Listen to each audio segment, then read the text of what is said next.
Chapter 1022. Duanli was carried by Yunjian. Duanli was very light, as if she had no flesh on her body. Therefore Yunjian didn't feel tired at all.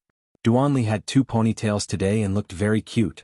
When Yunjian carried her, the ponytails would gently touch Yunjian's skin. However, Yunjian didn't have any expression of disgust. Instead, she pursed her lips and smiled gently. Ce flipped over the railing and stood behind her. "Young lady, your boyfriend was so handsome just now." When Yang Kai-dai stepped on Duanli's foot and wanted to leave without apologizing, the surrounding people were all watching the show. Only this young man with a beer belly spoke up for Yunjian. Now that he saw Yunjian and Ce, this young man couldn't help but say to Yunjian. This young man with a beer belly was a typical fat man, and his body looked rather burly. He didn't have any other intentions, he just wanted to say something to Yunjian. Yunjian also admired people like him who were willing to help others when they met on the road. When the young man with a beer belly finished speaking, Yunjian nodded and smiled at him, but didn't say anything.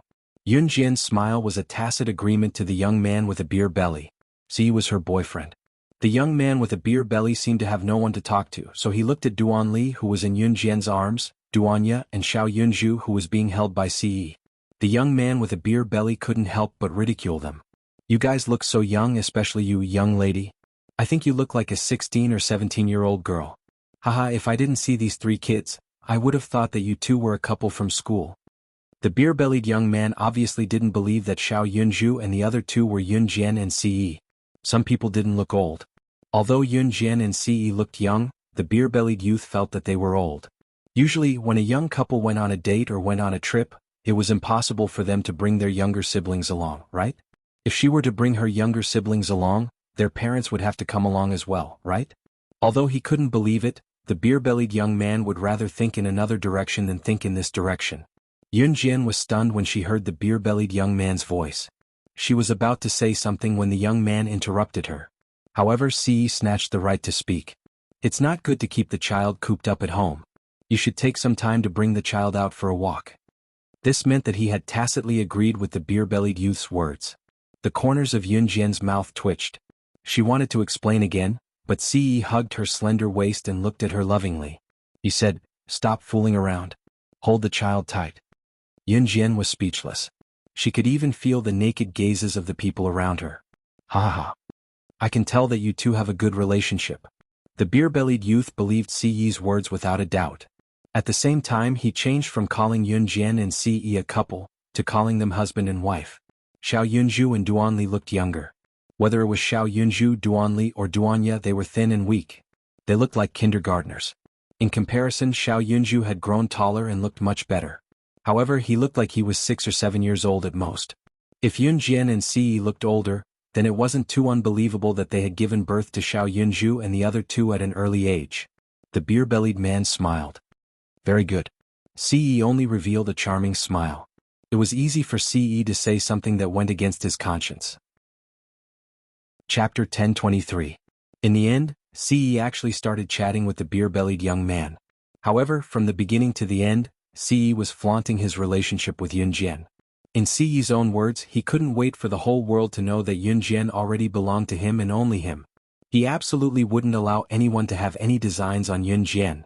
The long line actually passed by very quickly. In the blink of an eye, it was Yunjian's turn. Because he still had Duanya with him, Ce didn't plan to play bumper cars like the other kids. A bumper car could only seat 2 people, so Yunjian and Duanya sat in the same car. Xiao Yunju and Duanli were already starting to understand things, so Yunjian didn't have to worry about them sitting in the same car. Ce stood by the side and watched as Yunjian, Xiao Yunju, and Duanli sat in the same car. They were having a lot of fun. Seeing Yunjian pursing her lips and feeling happy from the bottom of her heart, Ce also felt happy. He stared at Yunjian the whole time. Even the middle-aged aunties in the line could feel the love in his eyes. Xiao Yunju and the other 2 loved to play bumper cars. Some of the dangerous games in the amusement park weren't suitable for Xiao Yunju and the other 2, so Xiao Yunju and the other 2 dragged Yunjian along and immersed themselves in the bumper cars game for the whole afternoon. After playing once, they dragged Yunjian and Ce to line up for the second time. As a result, they didn't feel tired at all. When it was time for dinner, Yunjian and Ce brought Xiao Yunju and the other 2 to a restaurant in the amusement park to order dinner. The dishes in the amusement park were generally more expensive than those outside, but even so, Yunjian ordered a lot of dishes. During dinner, Yun Jian sent a text message to Qin Yiru, telling her that she, Ce, and Xiao Yunju would not be home for dinner tonight.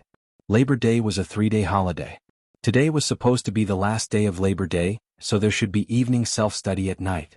However, the weather forecast said that the weather would not be good on the last day of Labor Day, and it happened to be a holiday, so the evening self-study was cancelled.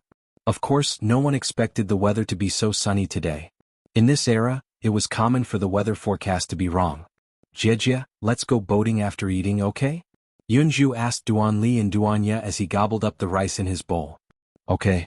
Yun Jian rubbed Xiao Yunju's head. She felt that her brother was getting cuter and cuter.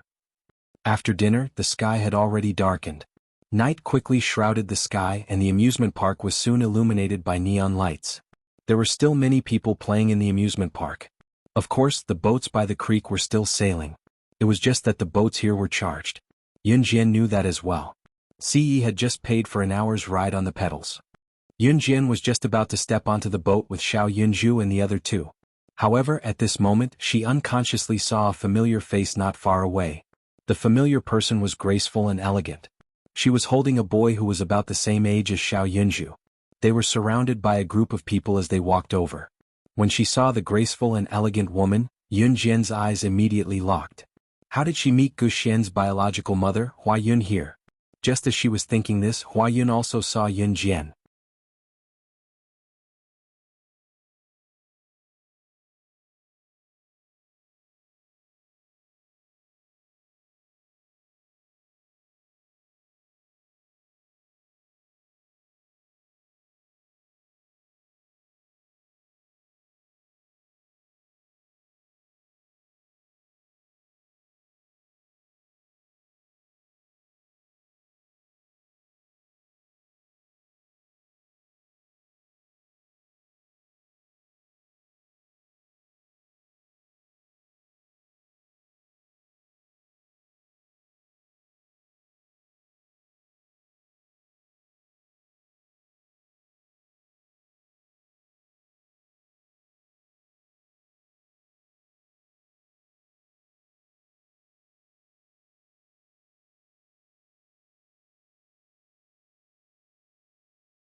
Chapter 1024. The moment Hua Yun saw Yun Jian, she was stunned. At this moment, Hua Yun was surrounded by more than 10 bodyguards. She looked like a typical rich person. Hua Yun was holding the hand of a boy who was about the same age as Xiao Yunju. It was not hard to tell that the boy was the child of Hua Yun and her current husband, Hu Chaochuan. Hua Yun's current husband was ugly.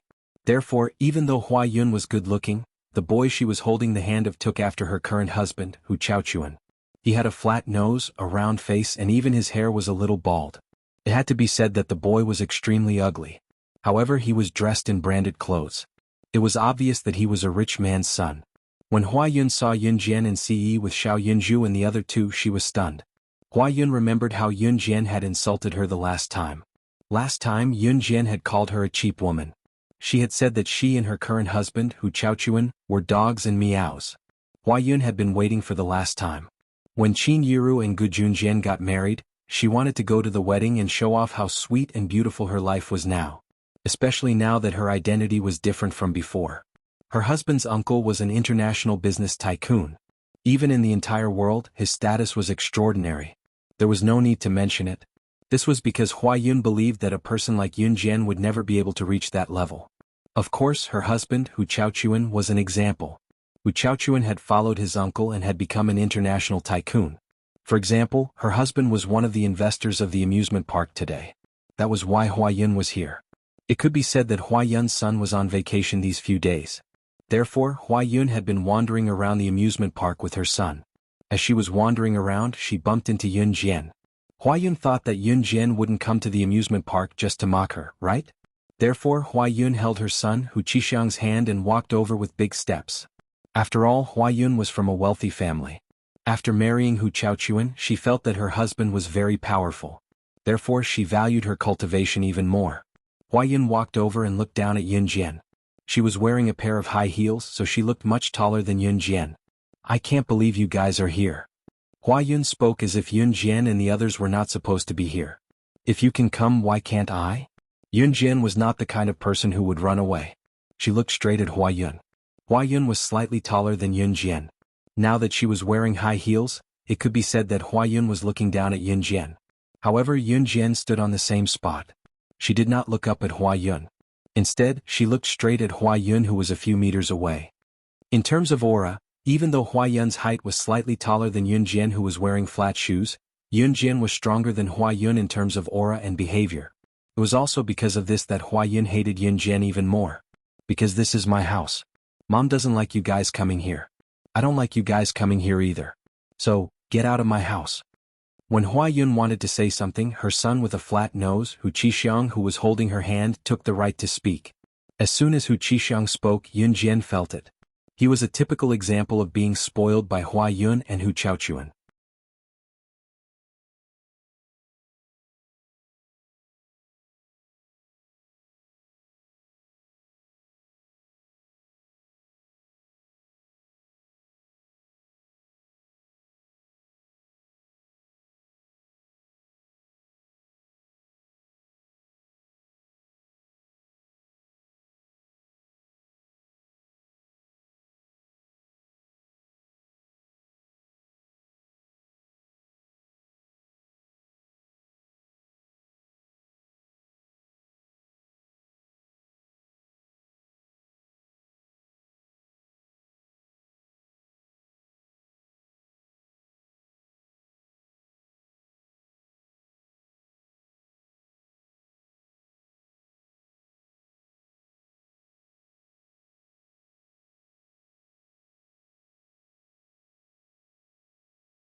Chapter 1025. Hu Qixiang had been instilled with the idea that his father was very powerful since he was young. Before he came to the amusement park, Hu Qixiang already knew that his father was one of the investors here. He was only one of the investors, but in Hu Qixiang's mind, this amusement park belonged to his father. Everything here belonged to his family. He could decide who could come and who could not. Even the people who bought tickets to enter could scram out of here if they made him unhappy. That was the idea that Hua Yun instilled in Hu Qixiang. Hua Yun thought the same way too. Although Hu Chaochuan was only one of the investors here, it was going to be Qin felt that everything here belonged to her family. At that time, Hua Yun would show Yunjian how rich she was when she had nothing to do. Compared to her, good Junjian, she felt that she was superior to everyone else as long as she stood here. Hua Yun wanted to show off feeling drove Junjian and Qinyiru's wedding. Give it to me. She also wanted her ex-husband to see that the husband she found now was not only richer than him, but instead she reached out her hand to Hua Yun to dote on her. What? Hua Yun was shocked by Yunjian's action. She felt that her son, Hu Qixiang, was especially cool when he told Yunjian to get out of here because this was her family's territory. He was indeed her son. He knew how to help his mother deal with bad people. Refund the tickets. It's the tickets for the 5 of us. Didn't you want us to leave? We were kicked out before we finished playing. Of course you have to give us a refund. Yunjian did not care about other things. Instead, she reached out her hand and asked Hua Yun to give her a refund. Hua Yun was shocked by Yunjian's action. Wasn't Yunjian very domineering before? How come today? Why should I give you guys a refund? Hua Yun was infuriated by Yunjian's bluff. Hua Yun did not lack Yunjian's ticket money. In fact, the ticket money was nothing to Hua Yun. It was no different from the dust on the ground. However, if Hua Yun really refunded Yunjian's ticket money on the spot, wouldn't it be very embarrassing? Because we bought tickets and we haven't had enough fun yet. If you want us to leave, of course we'll ask for a refund, Yunjian said smoothly. But since you can't give us a refund, we can only continue with the game, Yunjian continued without waiting for Hua Yun to speak. At this point, Yunjian called out to Xiao Yunju, Duanli, and Duanya. Xiao Zhu, you 3 follow Ce Gij to the boat first. Ce didn't appear, but he was watching everything that was happening in front of him. He knew that there were some things that Yunjian could solve by herself. If she couldn't solve it cleanly, then he would come and clean it up. Ce quickly grabbed Xiao Yunju and the other 2 as if they were chickens and entered the pedal boat. Ha Qixiang, let's go. Hua Yun knew that she could not argue with Yunjian. She gritted her teeth in anger, but after considering her appearance, she dragged Hu Qixiang away. Just you wait.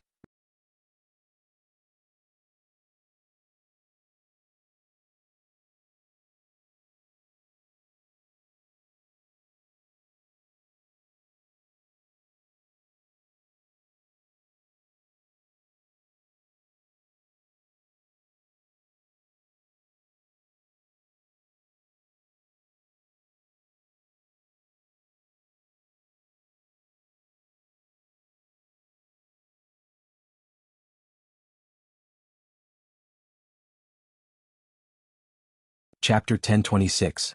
Just as they got on the boat, Yunju and Duanli snatched the pedals with their tiny feet and stepped on them, having a great time.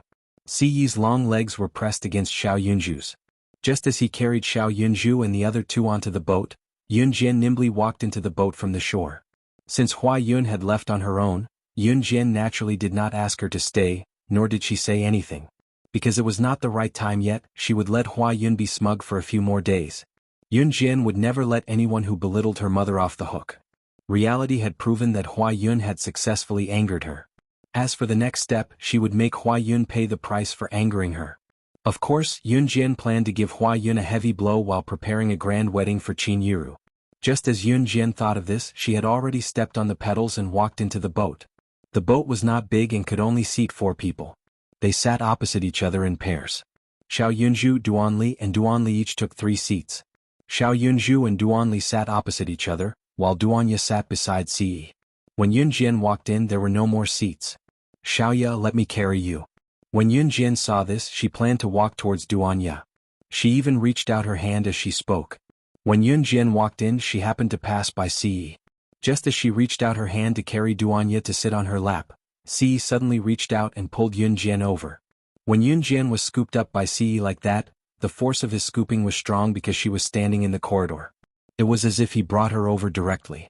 Hence, when Yunjian was pulled over, she lost her balance and sat on Ce's lap.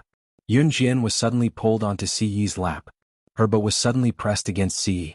At that moment, she could even feel a certain part of Ce's body expanding and pressing against her indescribable part. Yunjian's face flushed red, especially when Xiao Yunju and the other 2 were still having fun and did not notice what was happening. It felt as if she was having an affair with Ce. Xiao Yunju and the other 2 were having fun stepping on the pedals and did not notice the shocking scene of Yunjian sitting on Ce's lap. In front of the 3 children, Yunjian was blushing. She struggled but was held down by Ce. When Yunjian struggled, a certain part of the girl's body was pressed against a certain part of his, rubbing left and right. Si nearly could not hold himself back. Xiao Jian, don't move. Si Yi's fair and slender hand was placed on Yun Jian's beautiful thighs. Yun Jian was wearing a pair of shorts that ended just below her knees today. Due to the hot weather, her pants were thin. Si Yi's hand was on her thighs and a certain part of his body was pressed against her. Yun Jian felt like she had never encountered anything more exciting than today in her entire life. Especially when there were 3 little kids playing around them. When they got off the boat, Yun Jian's legs were still trembling. She admitted that she did not struggle when they were on the boat just now, but she dared not exert all her weight on Si Yi's thighs. Especially when her lower body was pressed against him. It was almost 7 in the evening when they got off the boat. Yun Jian planned to bring Xiao Yunju and the other 2 home. Just as they stepped out of the amusement park, Yun Jian saw that Si Yi had sent Emo's son to pick them up. Once they were in the car, Yun Jian saw Si Yi calling Snow Eagle.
Chapter 1027. Once Si Yi was done, Snow Eagle did not know what was going on, but it had always obeyed Si Yi's orders. Si Yi hung up right after Shuang agreed. Yun Jian, who was in the car, narrowed her eyes, knowing that Si Yi was taking revenge for her. Destroying the amusement park's investors' shares was the same as destroying the new project that Hua Yun's husband's company had recently launched. It would at least cause Hua Yun's husband to lose a huge sum of money. It was not enough to ruin his reputation, but it would be enough to give him a headache in the near future. Emo Sun drove steadily. Xiao Yunju, Duanling Tian, and Duanling Tian seemed to be tired from playing in the car. The 3 of them seemed to have infected each other as they dozed off in the car at the same time. Yun Jian knew that the 3 of them must be tired from playing today, so she let Si Yi help her to rest Xiao Yunju's head while she rested her head on Duanli and Duanyu's.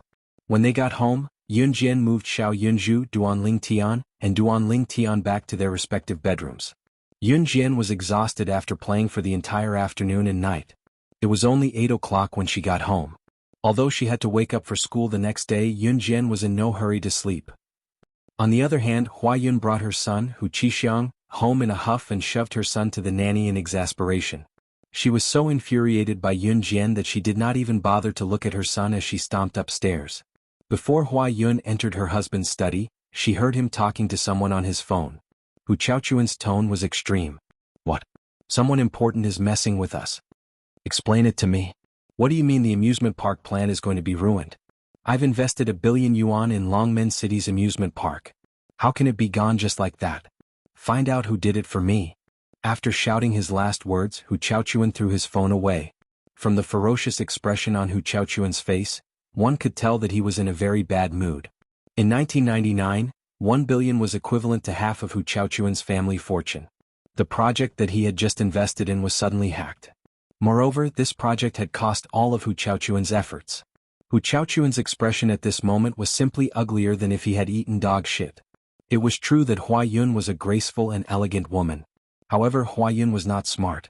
Even though she could see that Hu Chaochuan's face was terrifyingly dark, she still wanted to approach him. "Hubby, what's wrong? Why were you so angry just now?" Hua Yun gently brought a fruit platter from downstairs and leaned over. Just as she walked over and placed the fruit platter in front of Hu Chaochuan pushed it away.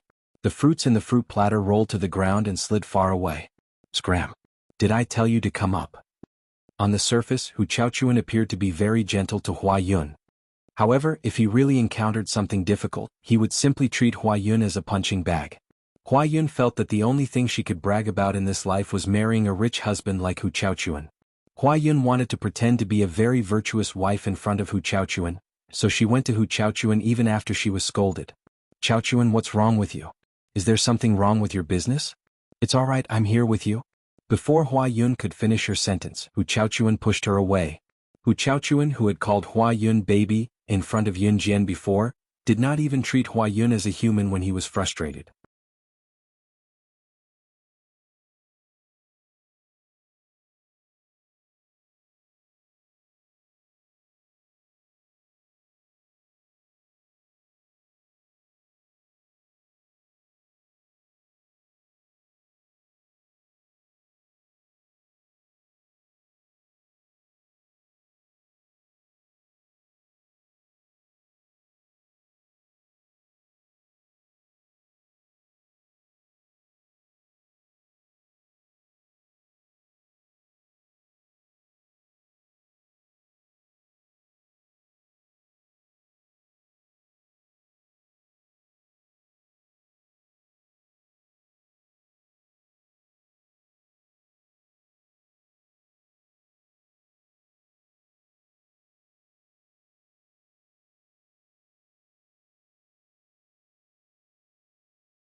Chapter 1028. As Hu Chaochuan spoke, he glared at Hua Yun. His behavior was a stark contrast to Hu Chaochuan, who called Hua Yun baby in front of outsiders. Even so, Hua Yun was not mad at all. Because Hu Chaochuan was her ATM. If she left Hu Chaochuan now, she was nothing. F***ck. Hu Chaochuan growled and slammed all the books on the desk onto the floor. With this slap, a few books hit Hua Yun's body. One of the books even hit Hua Yun's forehead hard, causing a big bump to form on the spot. Hua Yun clenched her teeth in pain, but she dared not utter a word in the end. The only thing she had left was Hu Chaochuan, because Hu Chaochuan's money was the only thing she could show off in front of outsiders. Therefore, Hua Yun could only endure Hu Chaochuan's violence at home and be an envied rich lady outside. This was Hua Yun's current living situation. The next day, Yun Jian went to school as usual. Once the 3-day holiday of Labor Day was over, Yun Jian's life returned to normal. The 3-day holiday of Labor Day could be considered Yun Jian's last long break in junior high school. Once May was over, the senior high school entrance examination would begin in late June. What awaited everyone in the end was the yearning high school life. As for what kind of school they could get into and which school they would go to, it all depended on the senior high school entrance examination in late June. Jian. Sob, I'm getting moldy at home. I can finally go back to school and stay with you every day. I'm so excited. Just as Jian returned to school, Qin Sini pounced on her. Jian did not avoid her but allowed Qin Sini to hug her. Qin Sini was finally back to school after recuperating at home for so long. To be honest, Qin Sini was the person whom Jian and her friends were looking forward to the most in school. Initially, she thought that she would not be able to meet any other friends other than Lu Fian after leaving Xinjiang town, but she did not expect to meet Qin Sini. There was also Zhang Xiaofeng and the rest. Let go, it's time for class. Although she was a little emotional, Jian pressed her lips together and told Qin Sini nonchalantly. I see. I know you're excited too, Jian. Qin Sini hugged Jian's hand coquettishly. It was only when the morning bell rang that Qin Sini let go of Jian's hand. There was a night self-study session on Tuesday. It was 8 o'clock in the evening. In addition, Jian and the girls were about to take their high school entrance exams, so the evening self-study session was usually dragged to class by the respective subject teachers. In the end, it would even drag on for more than 10 minutes. By the time school was over, most of the day and boarding students from the other grades had already left. Zhang Xiaofeng still had to go to the field for some exercise after the evening self-study session, so Jian and Qin Sini walked out of the school gate first. The night breeze was rather chilly. Qin Sini stayed by Jian's side, holding Jian's hand as they turned a corner to go home. Just as they turned the corner, Jian felt that something was off. Ha bros, it's this chick's boyfriend who kicked me hard at the amusement park yesterday. Jian recognized the leader of a group of people who were walking toward them at first glance. The leader was Yang Katie's boyfriend, Yu Hui, who refused to apologize for stepping on Duanli yesterday. Currently, Yu Hui was leading a group of more than 20 teenagers with Yang Kaidai in his arms. There were also some teenagers who came to watch the show, surrounding Jian and Qin Sini. From the looks of it, it was obvious that Yu Hui and his men were here to cause trouble.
Chapter 1029. Yu Hui was indeed here to cause trouble.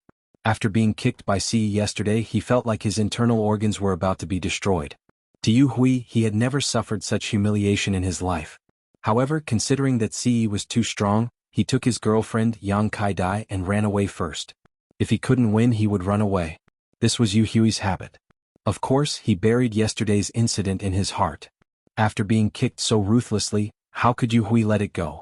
Luckily, Yu Hui asked his brothers to investigate and finally found out that Jian was studying at Longmen Yizhong High School. Yu Hui was amazed at how powerful his influence was. He was actually able to find Yun Jian's school in such a short period of time. However, when they saw Yun Jian at the same time, he didn't forget how Yun Jian dealt with Yang Kai. They all shook their heads and sighed. It seemed like this girl had some skills too. The two girls who were surrounded were done for today. Took advantage of the fact students that around them wasn't around today to bring his 20 brothers from Wang Haitian to intercept Yun Jian here. Therefore, 20 people against one girl. Yun Jian didn't believe that they would lose. God. At that moment, of school Wang Haitian was looking at Yun Jian's voluptuous breast just a little bit. They would make a big fuss out of it, as if they were going to die. There was actually such a beautiful girl in this world. Yu Hui brought 20 people to surround Yun Jian and teach her a lesson. If you let me touch your breasts, I'll let you go. Yu Hui, I didn't expect these two girls to be so pretty. Wang Haitian put forward such shameless words. The group of 20 hooligans surrounded Yun Jian, pretending to be very domineering. One of them was dressed like a hooligan and had a yellow mohawk hairstyle. Chapter 1030. He sized up the people standing around had thought that Yun Jian would beg for mercy. He looked as if he wanted to see Yun Jian and hug Shinny in fright and cry out what to do. It was this was how a normal girl would react when faced with such a situation. My beautiful face. But what about Yun Jian?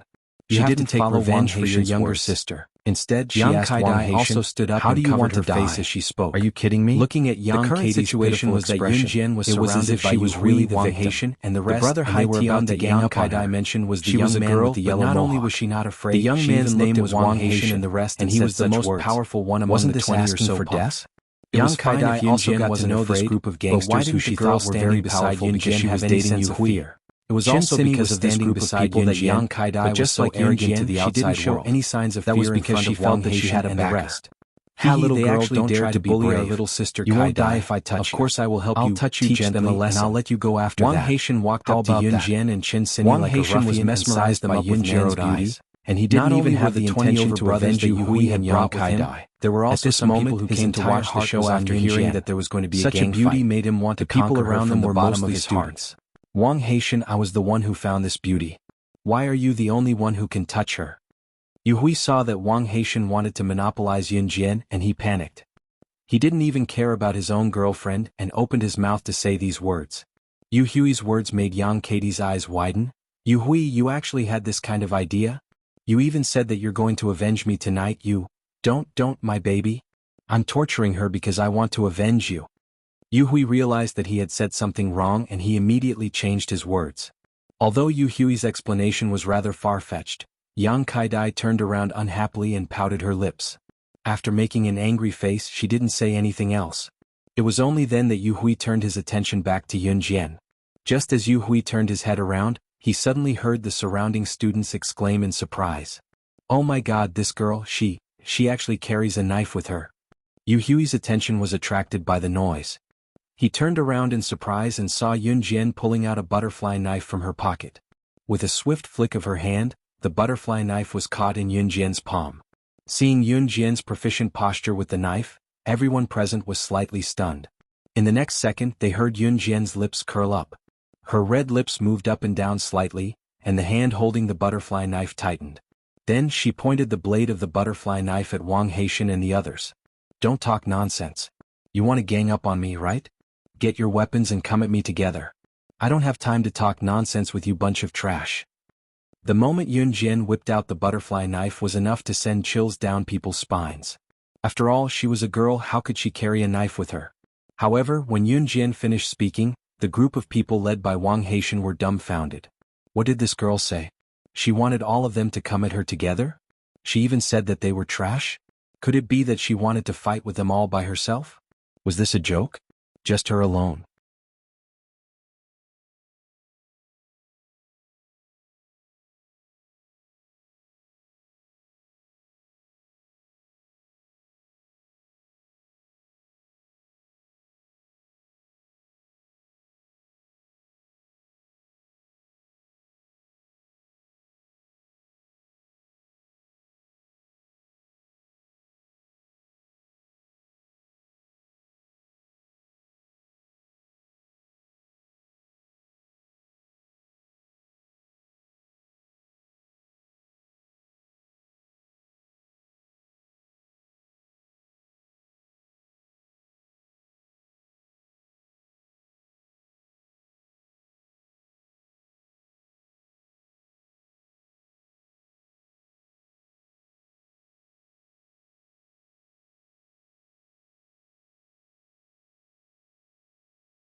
Chapter 1031.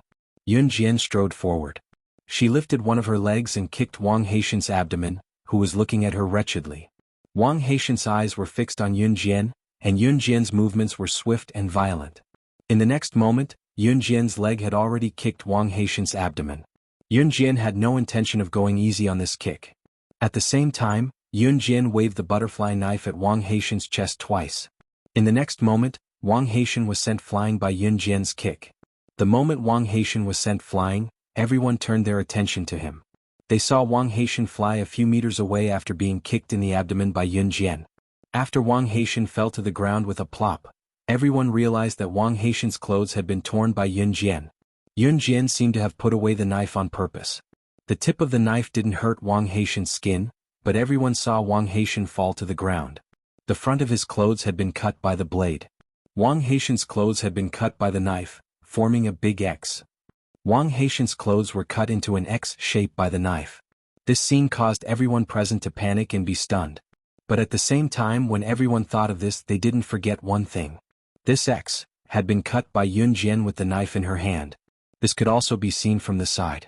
Yun Jian's knife skills were amazing. Just as everyone was thinking this, Yun Jian had already taken a big step forward. Her jade-like legs on the ground suddenly jumped and she jumped into the air. Then she lifted her legs and kicked the chests of the two brothers standing behind Wang Haitian. Wang Haitian had just been sent flying. Everyone was dumbfounded. How could they care about anything else? However, at this moment Yun Jian lifted her leg and kicked the two brothers behind Wang Haitian. At the same time she waved the butterfly knife, her hands and feet moving in a continuous stream. Following that, Yun Jian wandered among the 20-odd people Wang Haitian had brought with him. Wherever she went, a bunch of them collapsed. In less than half a minute, it was so fast that this group of people didn't even have time to react. The surrounding students who were watching the show saw Yun Jian ruthlessly kick the last one, Yu Hui. When Yu Hui was sent flying, Yun Jian's footsteps followed closely. She waited for Yu Hui to fall to the ground before she ruthlessly kicked Yu Hui's abdomen.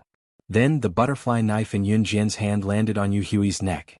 When they recovered from their shock and turned to look at where Yun Jian had passed by, they saw that each of the hooligans who were sprawled on the floor had an X slashed across their chests. This X was so neat that it was as if it was perfectly carved out by a knife. All of this, without a doubt, hinted at how precise Yun Jian's knife skills were. She was so precise that she didn't seem like a middle school girl at all. In just half a minute, she kicked more than 20 people to the ground at the same time and drew a big X on the front of each of their clothes. This wasn't something an ordinary junior high school girl could do. At this moment, Yun Jian was stepping on Yu Hui's abdomen. The pressure was so great that Yu Hui couldn't breathe. She tilted her head slightly and raised her beautiful eyebrows. Then she moved the knife closer to Yu Hui's neck and sneered, "Are you trying to deliver yourself to me so that I can kill you?" Her words were cold and her eyes carried a luster that no one dared to underestimate. At this moment, Wang Haitian, Yu Hui and the rest who were on the ground felt fear from the bottom of their hearts. Before they could even make a move, they were already subdued by Yun Jian. What kind of speed was this? Chapter 1032. Yun Jian's words shocked everyone present, especially Yu Hui, who was being stepped on by Yun Jian. Although Yu Hui usually liked to act cool in front of girls, when he was being threatened with a knife and stepped on, he was scared out of his wits. Yu Hui swallowed a mouthful of saliva before he spoke in a trembling voice, "Please take the knife away. All of this is not my fault. It's Yang Kai-dai. She was the one who threatened me. If you want to kill, then kill her. It has nothing to do with me. It has nothing to do with me." Yu Hui was really scared. At the same time, he suddenly hated his girlfriend Yang Kai-dai to the extreme for instigating all these things. If Yang Kai-dai didn't say that he would take revenge for her as a man, he wouldn't have brought his brothers here to look for Yun Jian. And he wouldn't have been held by Yun Jian with a knife. Yu Hui thought that with more than 20 of his brothers, how could they not be able to deal with Yun Jian? Unless she wasn't an ordinary person. She was an assassin in the movies, an agent. But he was wrong. He was ridiculously wrong. She actually managed to subdue all of them by herself. Yu Hui, you actually... As Yu Hui's girlfriend, Yang Katie's heart trembled when she heard such words from Yu Hui's mouth. At a critical moment, her boyfriend actually said, "It's not my fault. If you want to kill, then kill her." Yang Kai-dai couldn't breathe for a long time after hearing Yu Hui's heartless words. "Are you done?" Yun Jian raised her voice, raised her eyebrows and sneered. When Yun Jian shouted, Yu Hui was so scared that he immediately shut his mouth. Yun Jian smirked coldly and sneered at Yu Hui again. No matter what, you brought so many people to surround me today. This is the truth. If I don't give you a gift in return, it would be rude. As Yun Jian spoke, she increased the force on her feet. Yu Hui, who was being stepped on by Yun Jian, almost spat out a mouthful of white foam. What? I beg you, let me go. Yu Hui's eyes were only left with a pleading look. Only then did he realize Yun Jian's cruelty. Just as Yun Jian moved slightly, and the butterfly knife in her hand was getting closer and closer to Yu Hui's neck, no one dared to stop her. Over there. Damn it. The people from other schools want to gang up on our Yun Jian. Did they ask for our permission? Let's go, let's kill those people. How dare they bully Yun Jian? A loud voice was heard, and not long after, Zhang Xiaofeng and Zhang Jian led a group of people and rushed over from the corner. This group of people was no doubt the students from Longmen First High School. When they heard that there was a gang fight and the target was Yun Jian, Zhang Xiaofeng and Zhang Jian led a group of students who idolized Yun Jian to the core and rushed over like headless flies. Master. When Zhang Xiaofeng and the rest saw Yun Jian stepping on Yu Hui, and Wang Haitian and the rest who were kicked to the ground by Yun Jian getting up from the ground, he led a group of people and rushed towards Wang Haitian and the rest like a swarm of bees. Some of the boys from Longmen First High School who came to help Yun Jian had even picked up their backpacks and were ready to go home. When they heard that Team Monarch's Slashing God was surrounded by a group of people, they threw their backpacks down and rushed over. How dare they touch their idol? They must have a death wish. Wang Haitian and the rest were dumbfounded. Were their eyes playing tricks on them? Yun Jian's popularity in Longmen First High School was so high? What? Just as Wang Haitian thought of this, one of them lifted Wang Haitian's head and punched him in the head. How dare you gang up on Team Monarch's Slashing God? Go to hell. The person said as he punched Wang Haitian. While being punched, Wang Haitian and the rest clearly heard a few words. Team Monarchs. Slashing God? Yun Jian. Chapter 1033. When Wang Haitian and the rest heard that Yun Jian was Team Monarch's Slashing God, their eyeballs nearly fell out of their sockets. Team Monarch's Slashing God. She was now a legend in Longmen City and even the entire Zhe province. Many of the boys in the school had even made Slashing God their goal and idol. It was no exaggeration to say that Slashing God was an existence that could be heard but not touched to Wang Haitian and the rest. When Wang Haitian, Yu Hui, and the rest of them nearly fainted from the shock when they heard that such a legendary figure was the same person who had taken down all 20 of them single-handedly just now. They were Slashing God's fans too. The group that Zhang Xiaofeng and Zhang Jian had brought along were ready to go home after school, but once they heard that something had happened to Yun Jian, all of them dropped their bags and ran over. They were even more aggressive now as they rushed up and subdued Wang Haitian, Yu Hui, Yang Kaidai, and the rest of the group. Yun Jian's foot that was stepping on Yu Hui loosened as well. She narrowed her eyes and did not need to do anything in the end. Zhang Xiaofeng was Yun Jian's junior brother, and this was a well-known fact in Longmen E Junior High. Therefore, with Zhang Xiaofeng commanding, none of the boys who came to help Yun Jian were disgruntled. They rushed up one by one and pressed Wang Haitian, Yu Hui, and the rest to the ground with their advantage in numbers. Humph, master, they wanted to gang up on you. Today I, your son-in-law, will kill these idiots for you. As Zhang Xiaofeng spoke, he gestured at Longmen E Junior High's classmates who came to help Yun Jian. Don't go soft. Give them a good beating. How dare they bully my master? They can forget about going back in peace. As Zhang Xiaofeng spoke, the boys from Longmen E Junior High responded loudly. Wang Haitian, Yu Hui, and the rest who were initially aggressive were now the ones begging for mercy. Yun Jian raised a brow. Was she so popular in school now? The sight of Zhang Xiaofeng leading his classmates to help her made Yun Jian feel like she was being protected. The feeling made Yun Jian smile from the bottom of her heart. Wang Haitian, Yu Hui, Yang Kaidai, and the rest who had offended Yun Jian, the Slashing God of Team Monarch, scrambled away when they had the chance. How would they dare seek revenge? Yun Jian was the Slashing God of Team Monarch. Watching them run away, the boys from Longmen E Junior High School who came to help Yun Jian beat up Wang Haitian cheered and ran to Yun Jian to worship her. It was as if they were meeting their idols, and the extravagance was indescribable. Where is it? These little bastards actually dare to fight in front of me. At this time, a teacher on duty heard about the group fight here and ran over with a student who complained in an aggressive manner. When Teacher Zhou, who was on duty, saw the crowd surrounding Yun Jian and could not contain their excitement, he rushed up with a stick and hit the male students of Longmen E Junior High School who admired Yun Jian one by one, gritting his teeth in resentment. You little brats. How dare you gang up on a female classmate? As he said that, the teacher on duty angrily knocked on each of the boys' heads. The boys present felt extremely wronged. Teacher Zhou, who was almost 50 years old and had a strong sense of justice, was so angry that he could barely breathe.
Chapter 1034.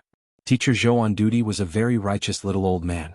He was not even 50 years old, but his hair was already white. In order to cover up his white hair, he even dyed his hair stylishly black. At this moment he was holding a small wooden stick in his hand.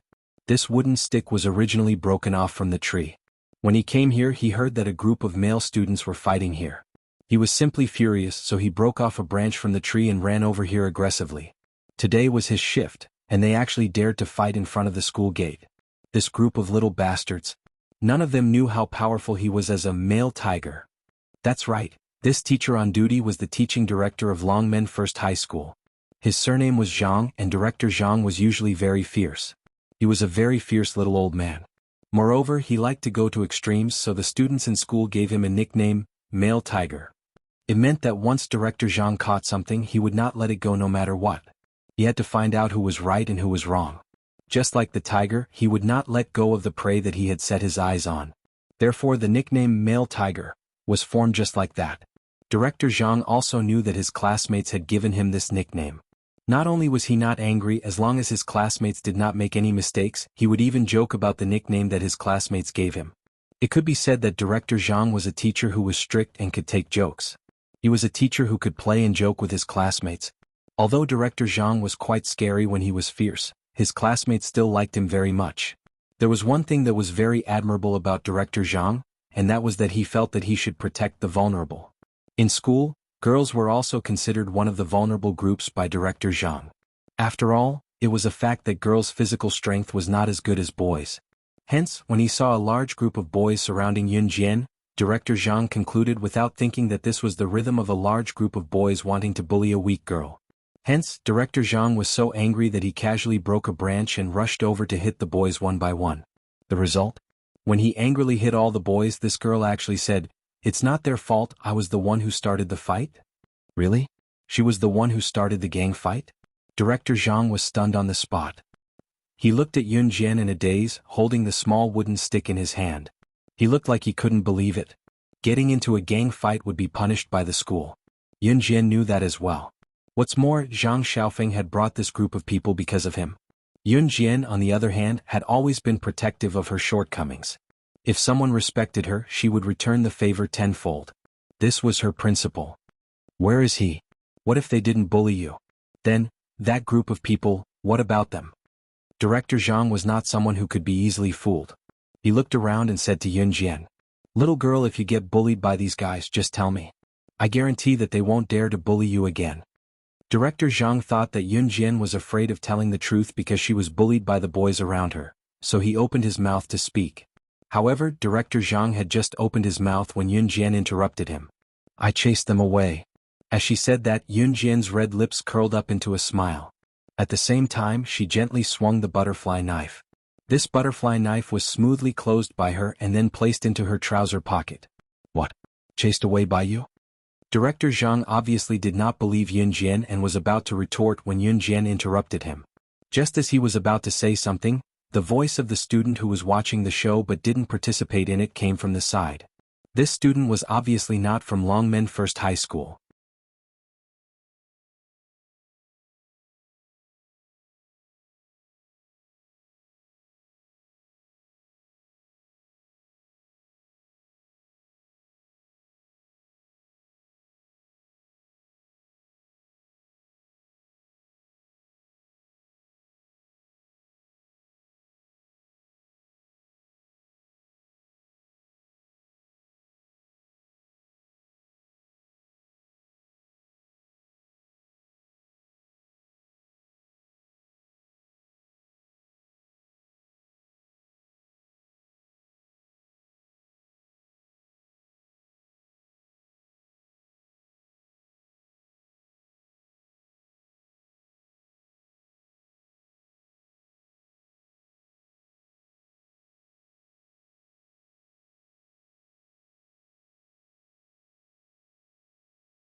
Chapter 1035.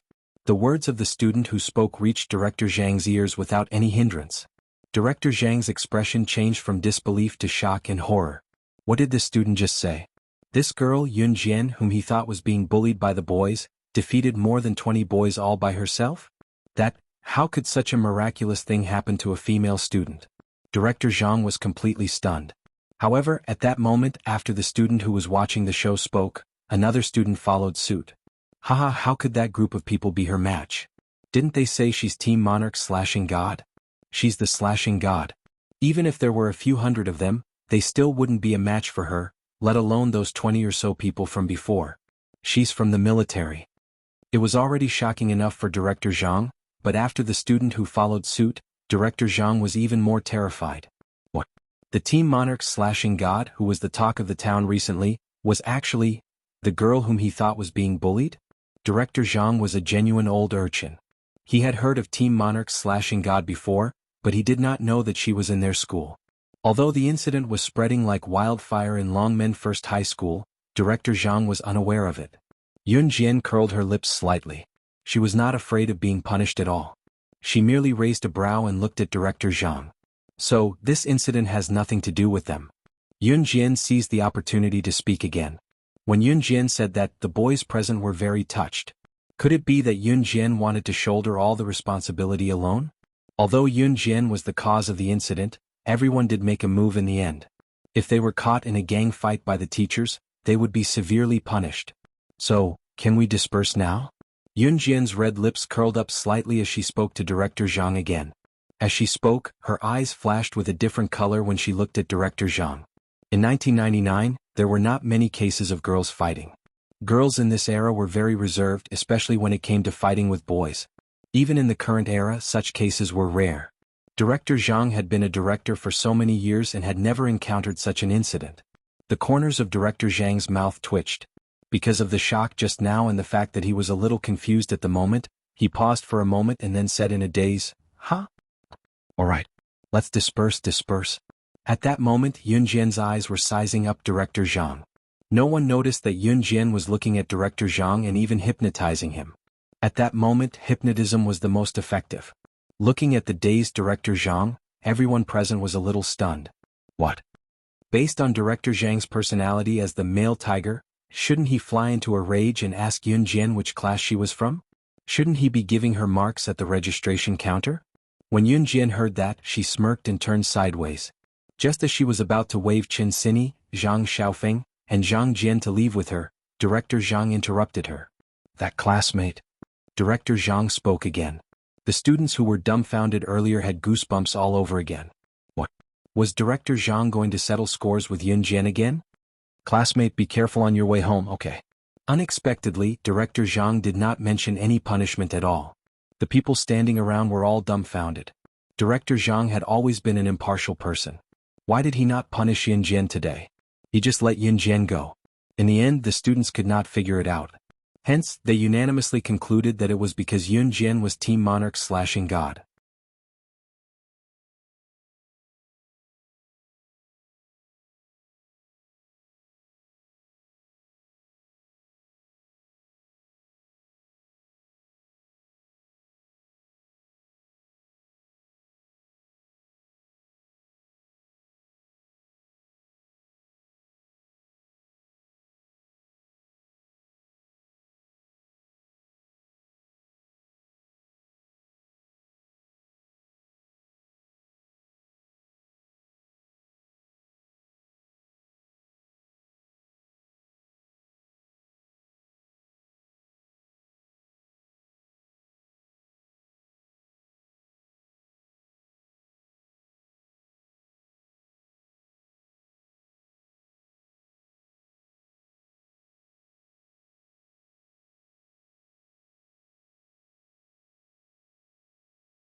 Chapter 1036. At this moment Yunjian had already left with Zhang Xiaofeng and the others. Everyone was left standing in their original positions. Yunjian had just left with Zhang Xiaofeng, Qin Sini, and Zhang Jian. They were walking on the side of a busy road. Zhang Xiaofeng couldn't wait to ask Yunjian excitedly, Master, did you just use hypnotism? Zhang Xiaofeng actually saw through it? Yunjian narrowed her eyes, but she wasn't surprised.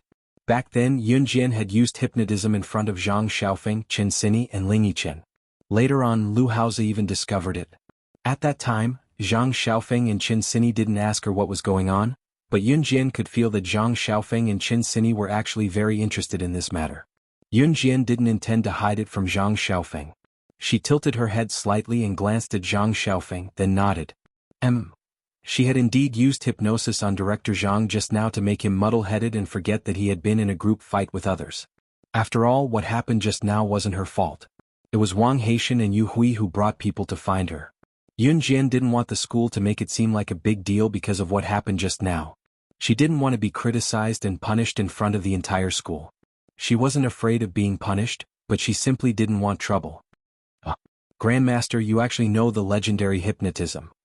Although Zhang Jian was chubby and strong, he reacted quickly. When he spoke, the corner of his mouth twitched slightly. Zhang Jian didn't know that Yunjian knew hypnotism.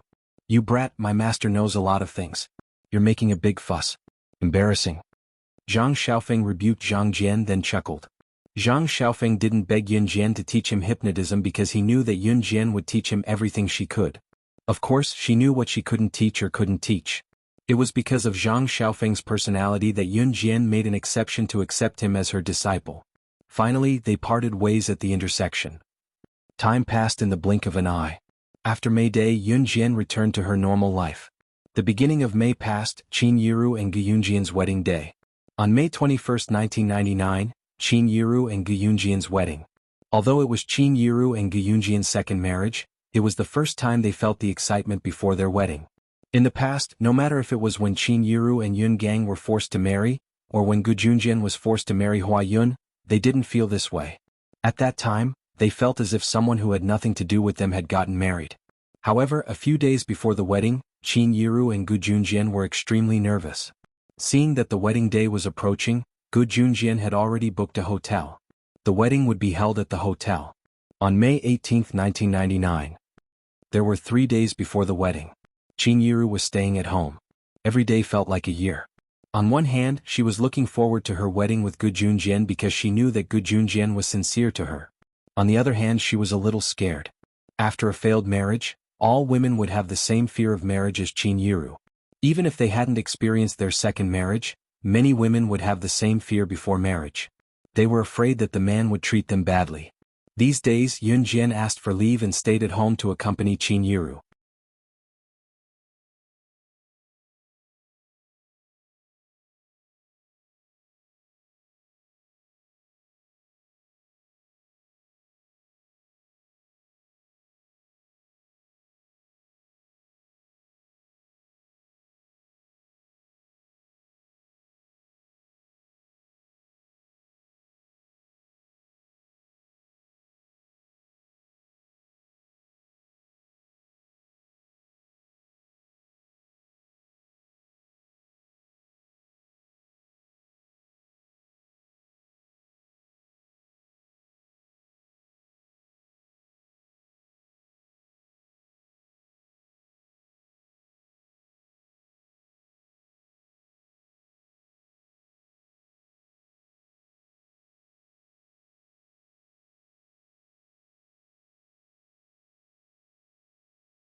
Chapter 1037. Xiao Jian. There are still 3 days before the wedding. My heart can't stop pounding. I wonder if the days ahead will be comfortable after marrying your Uncle Gu. Qin Yiru held Yun Jian's hand as her heart raced. Normal women generally had a slight premarital phobia, but some people didn't show it so obviously. Before the wedding, most people would have some concerns and more or less felt a sense of fear from the bottom of their hearts. In serious cases, they would even start to dread getting married. Qin Yiru had experienced a failed marriage, so it was normal for her to have such thoughts now. Mom, Uncle Gu is sincere to you. You don't have to worry about anything now. What you should do the most is to have a good sleep. I'll take care of everything else. Yun Jian patted Qin Yiru's palm comfortingly and pressed her lips into a faint smile. I've sent out all the invitations. Mom, rest well now and wait for the 21st of May to put on your beautiful wedding gown. Yun Jian had settled everything. Hearing Yun Jian's words, Qin Yiru's uneasiness calmed down instantly. Yiru, Officer Gu is a good man. Trust my judgment. Dong Ruan, who had heard Qin Yiru and Yun Jian's conversation, walked in from the door. Dong Ruan was a high-ranking official and was busy with work. Due to Qin Yiru's impending wedding, she had put aside everything she was busy with and applied for a week's leave, planning to accompany Qin Yiru through the wedding. When Qin Yiru had dropped out of high school, she could not do anything for Qin Yiru. Now that Qin Yiru had finally found her happiness as a friend, she should stay by her side. It was not too late to make up for what she did not have the chance to do in the past. This time she wanted her best friend, who had accompanied her since she was a teenager to her middle age, to get married in a grand manner. However, why was her Yiru getting married again? She was not marrying a bastard like Yin Gang either. She could not bear to part with her. Dong Yuan swallowed the jealousy in her heart and walked over to hug Qin Yiru. Yiru, if you dare to be unhappy, I promise I'll break Gu Yunjian's legs. After decades, Dong Yuan finally expressed her thoughts. Although her words were a little extreme, Qin Yiru knew that Dong Yuan would not really break Gu Yunjian's legs. She was just trying to make herself happy in another way. Even if the mountains collapsed and the earth cracked, there would always be such a person behind you, silently protecting you. She is not your relative, nor is she your biological parent, but she cares for you from the bottom of her heart. They had been good sisters for decades and had been friends for a lifetime. This was a friendship that could be brought to the grave. Looking at Dong Yuan and Qin Yiru, Yun Jian smiled as well. It was then that Yun Jian's phone rang. A call at this time was simply ruining the atmosphere. Yun Jian hung up the call and walked out of the house. On her way out, she closed the door behind her. Then she took out her phone again and dialed the number. When she called back, Yun Jian was already walking down the stairs in her flats. When she was halfway down the stairs, the call was picked up.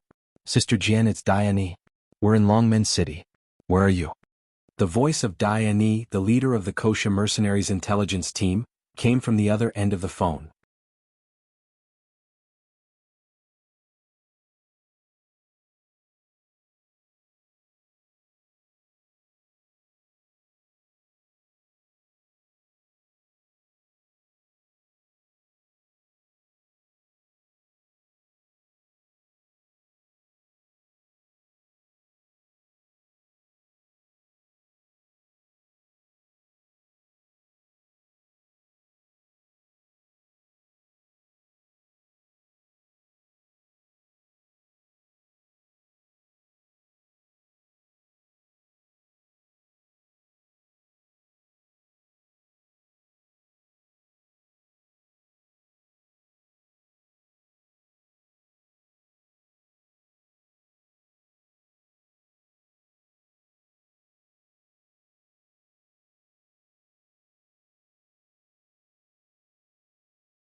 Chapter 1038.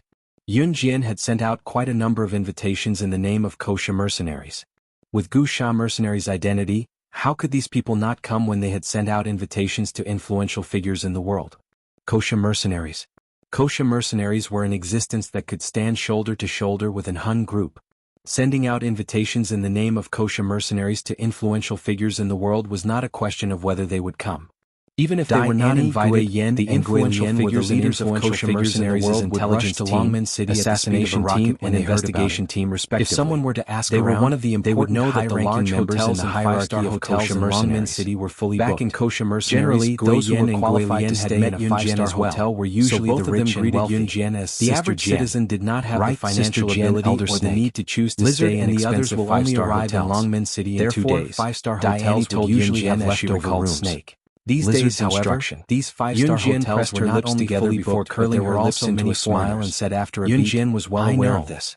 There were already people who rushed to Longmen City in case she was late for the invitation she sent out. Yun Jian raised a brow when she heard the voice. Annie and the others had come to Longmen City. She saw Miss Lu, who had just alighted from a city bus and was greeting her. To change into a clean white shirt and slim fit teacher in school she went out. The one who had slandered Xiao Yunju back from an Hun group the next day. CE planned to take a long break after she was done with her work in the organization. Yun Jian had Dai Annie and the others go to Longmen City's East Bus Terminal while she took the bus there. Dai Annie and the others had rushed over from the headquarters of Wuxia Mercenaries by bus as well. When Yun Jian saw Dai Annie and the others, they were still standing at Longmen City's East Bus Terminal. There were only 3 of them on this trip. The one who stood at the front was a woman in her 20s with long black hair. She was beautiful and delicate. She was Dai Annie. Diani was a ZY mixed blood. She had a head of beautiful black hair and a pair of gray eyes. She was very delicate and beautiful. The moment they saw Yun Jian, Dai Annie and the other 2 girls ran over. Standing at the front, Dai Annie was the first to give Yun Jian a big hug. Sister Jian. Wuxia Mercenaries was divided into many departments and 3 of them were the most important. These 3 departments were the intelligence team, the assassination team, and the investigation team. Dai Annie was the head of the intelligence team. As for the woman and man beside Dai Annie, they were the assassination team's leader, Gui Yen, and the investigation team leader, Gui Lian. The leader of the assassination team, Gui Yen, was a woman, while the leader of the investigation team, Gui Lian, was a man.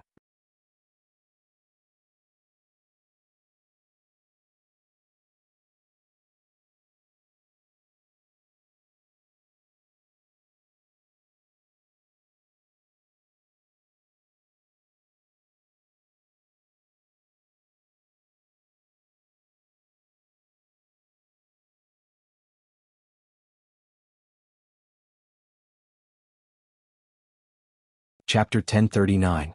Yun Jian's stunning performance at Xiao Yunju's school had been witnessed by Miss Lu, as well as Xiao Yunju's classmates and parents. During the sports meet at Xiao Yunju's school, Yun Jian had killed an assassin on the spot and the news had spread like wildfire. However, that was not the main point. The most shocking thing was Yun Jian's identity. She was an advanced special forces soldier in the military. She was Team Monarch/God. An ordinary person, especially an underage girl, had actually killed someone. Miss Lu should have stayed away from her when she found out. Miss Lu should have been scared to death when she saw Yun Jian, or she might even request the school to expel Xiao Yunju, because his sister was a murderer. However, that was not the case. With the identity of an advanced special forces soldier and Team Monarch/God, not only was Miss Lu not afraid of Yun Jian, she even thought that Yun Jian was the embodiment of justice. Therefore, Miss Lu walked over with a smile on her face. I don't care if you're down and out, I didn't expect to see you here.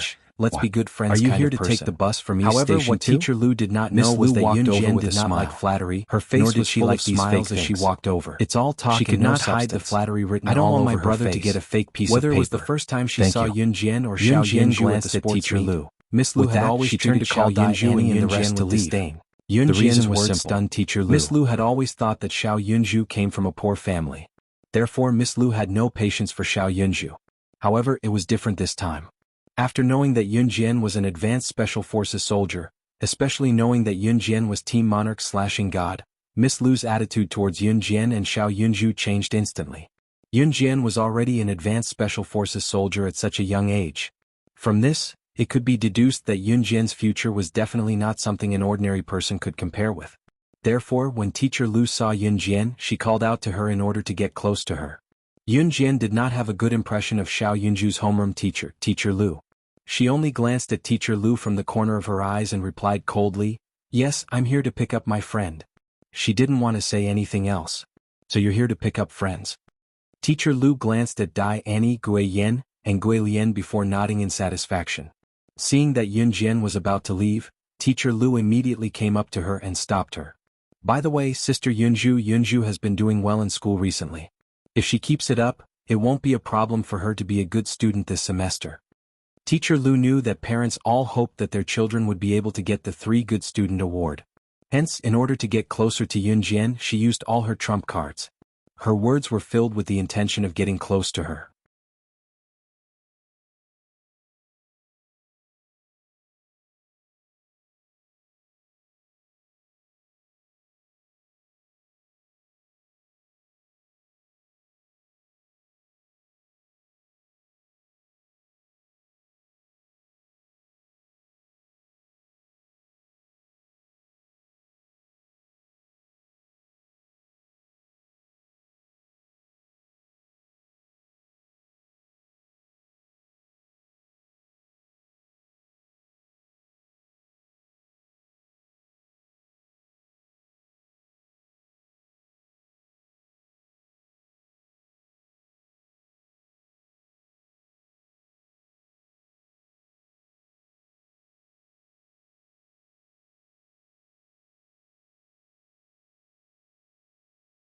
Chapter 1040.